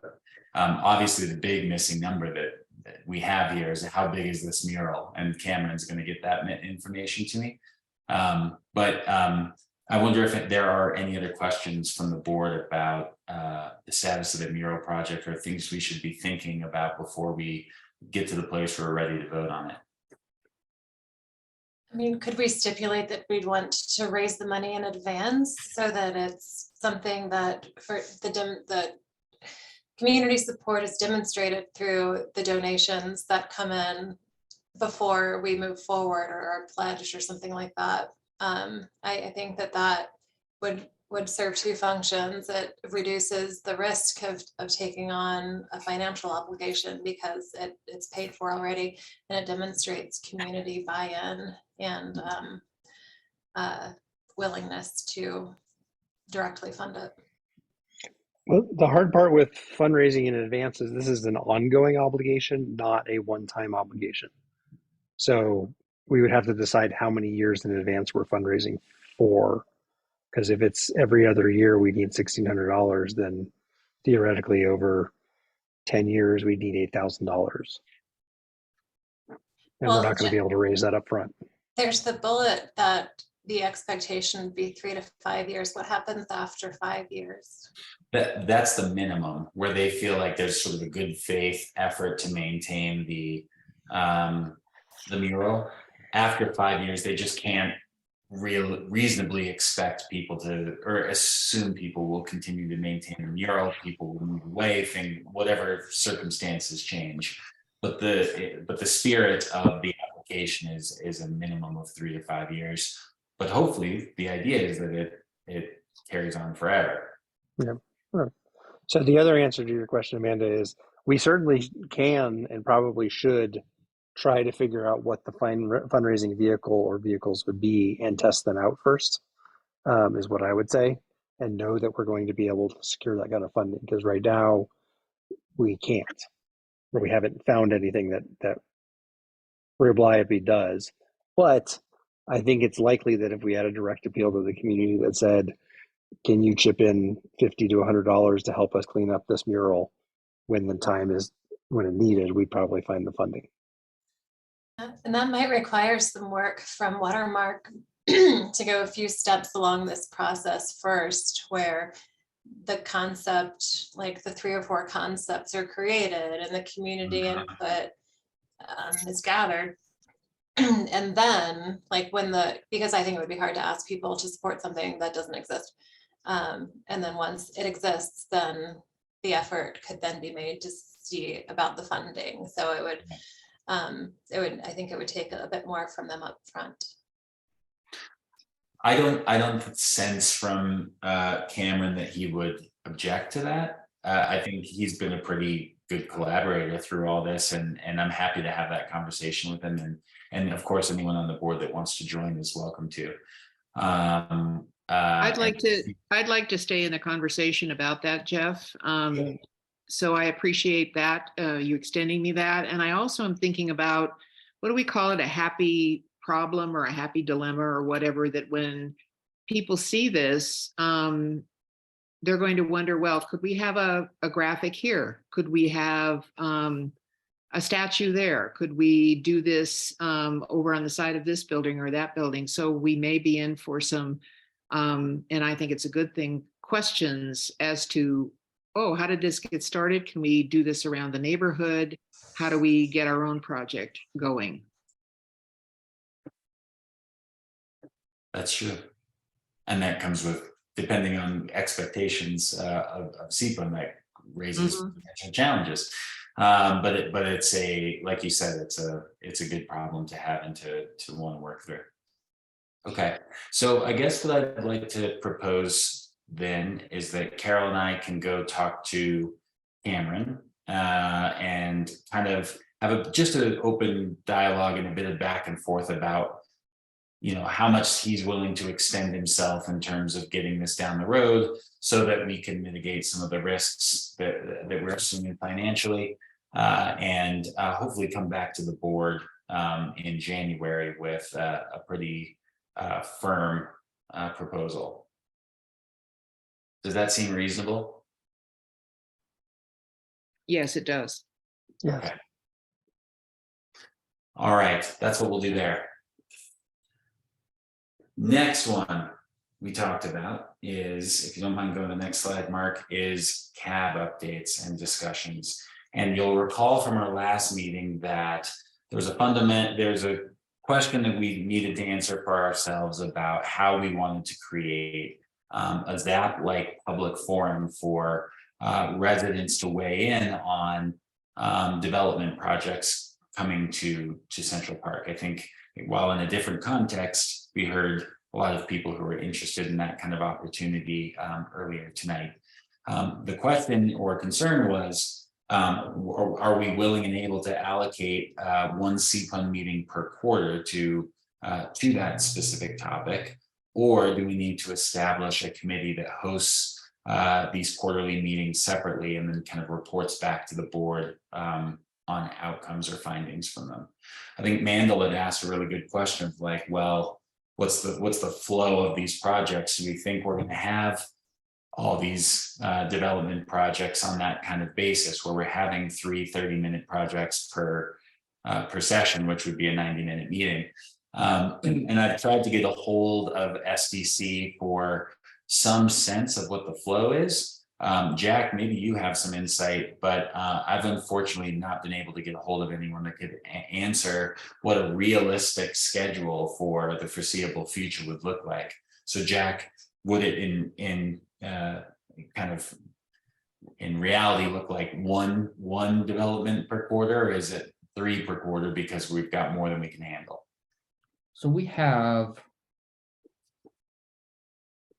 3 at present pending before the design review board in early systematic sketch. So that is, they send us a drawing of what they want the property to look like.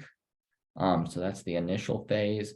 There are 4 properties in systematic design or site layout. Those are the end portions. And then we have 1 ready for final approval. So if you think about that's the current trend, there are 3 in systematic sketch that will theoretically be available for discussion in the first quarter of the new year. We have some currently up at systematic design and site development plan that could theoretically be a topic of conversation in Q1 of 23. So I think at present there is, I don't know long term. Yeah. Hey Jack, and are all of those projects definitely ones that would go on to ZAP, or are any of these of a smaller scale that would not need the additional committee input? I don't know if we ever defined what would and would not qualify. One of them is a Mexican restaurant. One of them is the final building of the transit-oriented development pod. The other is a car wash. One is affordable housing complex from Northeast Denver Housing. One is a apartment complex off of 56th and Central Park Boulevard. So I think it has to do with acreage, isn't it? Like 15 acres or more goes on to ZAP, and anything smaller. So I think the Mexican restaurant would not, but then everything else would that you just listed. Maybe not the car wash either if it's standalone. So I think that those were rules that just somebody came up with at some point. They're not written down. Okay.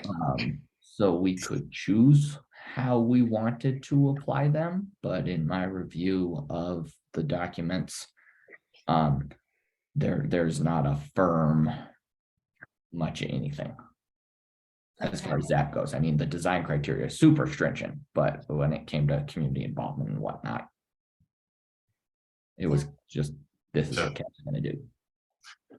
Thanks, Jack. So you know, we don't have a great time horizon view, like long-term horizon view of this, but at least to begin with, we can count on some amount of flow of projects. It's not empty. So it's not great information, or that's not perfect information, but it's some sense of what we've had on our hands. Since we last spoke, has anyone on the board had any kind of thought about this, or developed any additional questions about how we might best organize? Yeah, I have a thought / concern about the just the plan of just doing it as a 1 CPUN meeting per quarter, from the perspective of how that impacts the development timeline. That is, if we have meetings or an agenda item already planned for January and February, and we're planning on the March meeting being the time when, you know, for example, a ZAP-like public forum would happen, but it just so happens that the projects are ready for a meeting in January. Like, I don't know what that does to the development timeline if they have to wait 2 more months. Or vice versa, if we, don't have any projects in March, and then all of a sudden something comes available in April, we then don't have an agenda item for March. So I worry that having the perspective of, scheduling it in either precludes us from scheduling things in advance. So I feel like maybe what we need to do is just kind of play it by ear at first.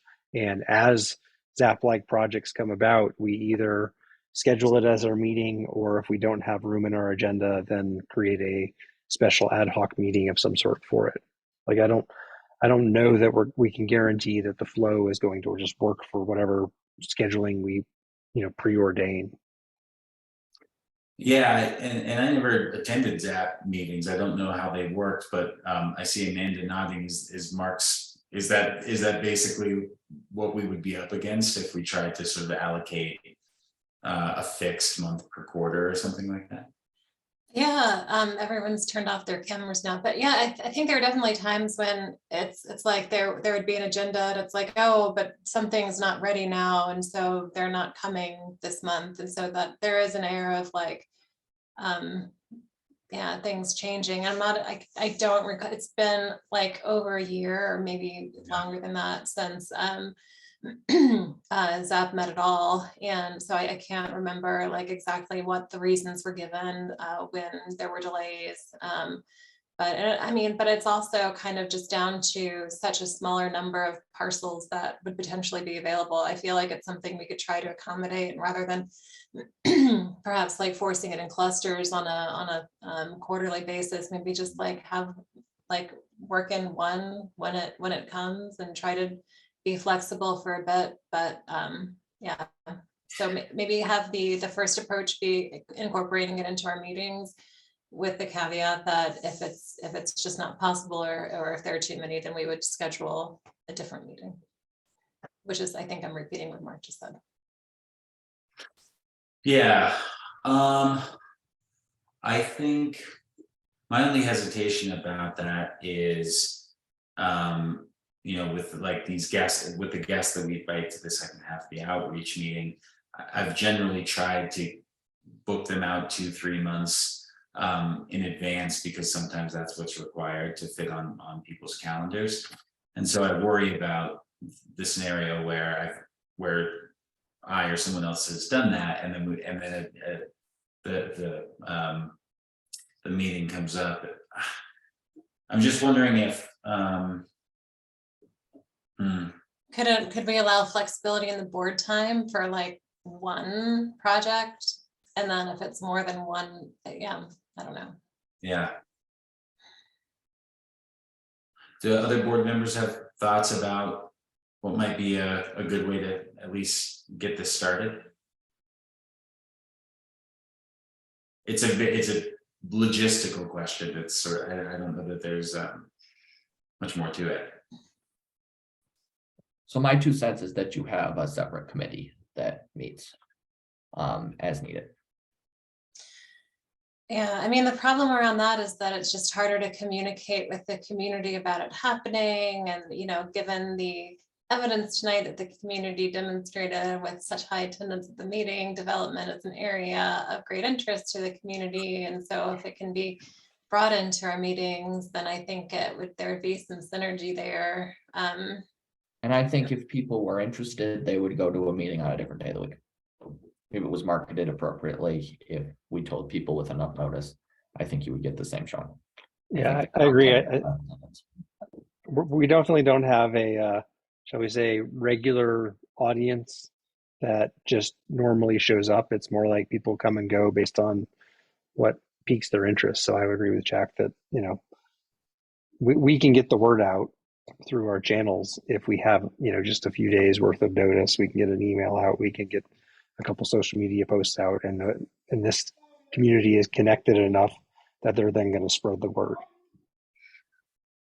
Yeah, I think I agree that a separate committee is probably makes the most sense. My fear is just that who's ever on that committee, that's an extra meeting that they're obligated to every quarter at least, perhaps more.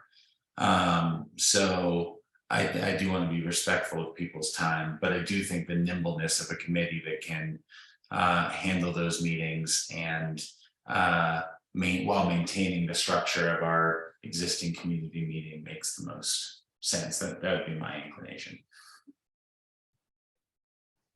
Yeah, I just want to agree with the thought about having the committee and the flexibility there. I would hate to alter, what we already have established for the board to try and accommodate something that we really don't have an idea of, how consistent it's going to be for timeline and for, just the flow of projects going on. So I think it would be easier to manage with a separate committee, and then having that committee then come back and, work with the board to update the public about, the findings or questions or whatever.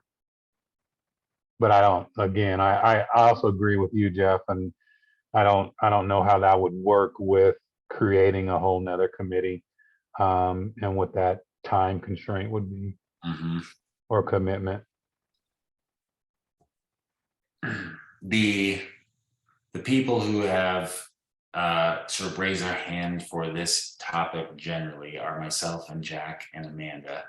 And so I think the conversation probably starts there, and I think we probably need to take it offline just in the interest of time here, and seeing what we each have the stomach for at the moment in terms of our capacity. And because that's the reality, is that these things happen only when board members are able to take them on. So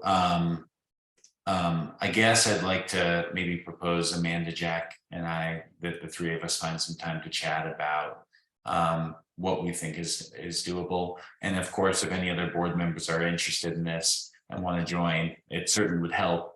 And your presence would be welcome. So Jack and Amanda, I'll follow up with you and see what we can coordinate. Any other thoughts on that? More meetings. I know, that's I know. Okay.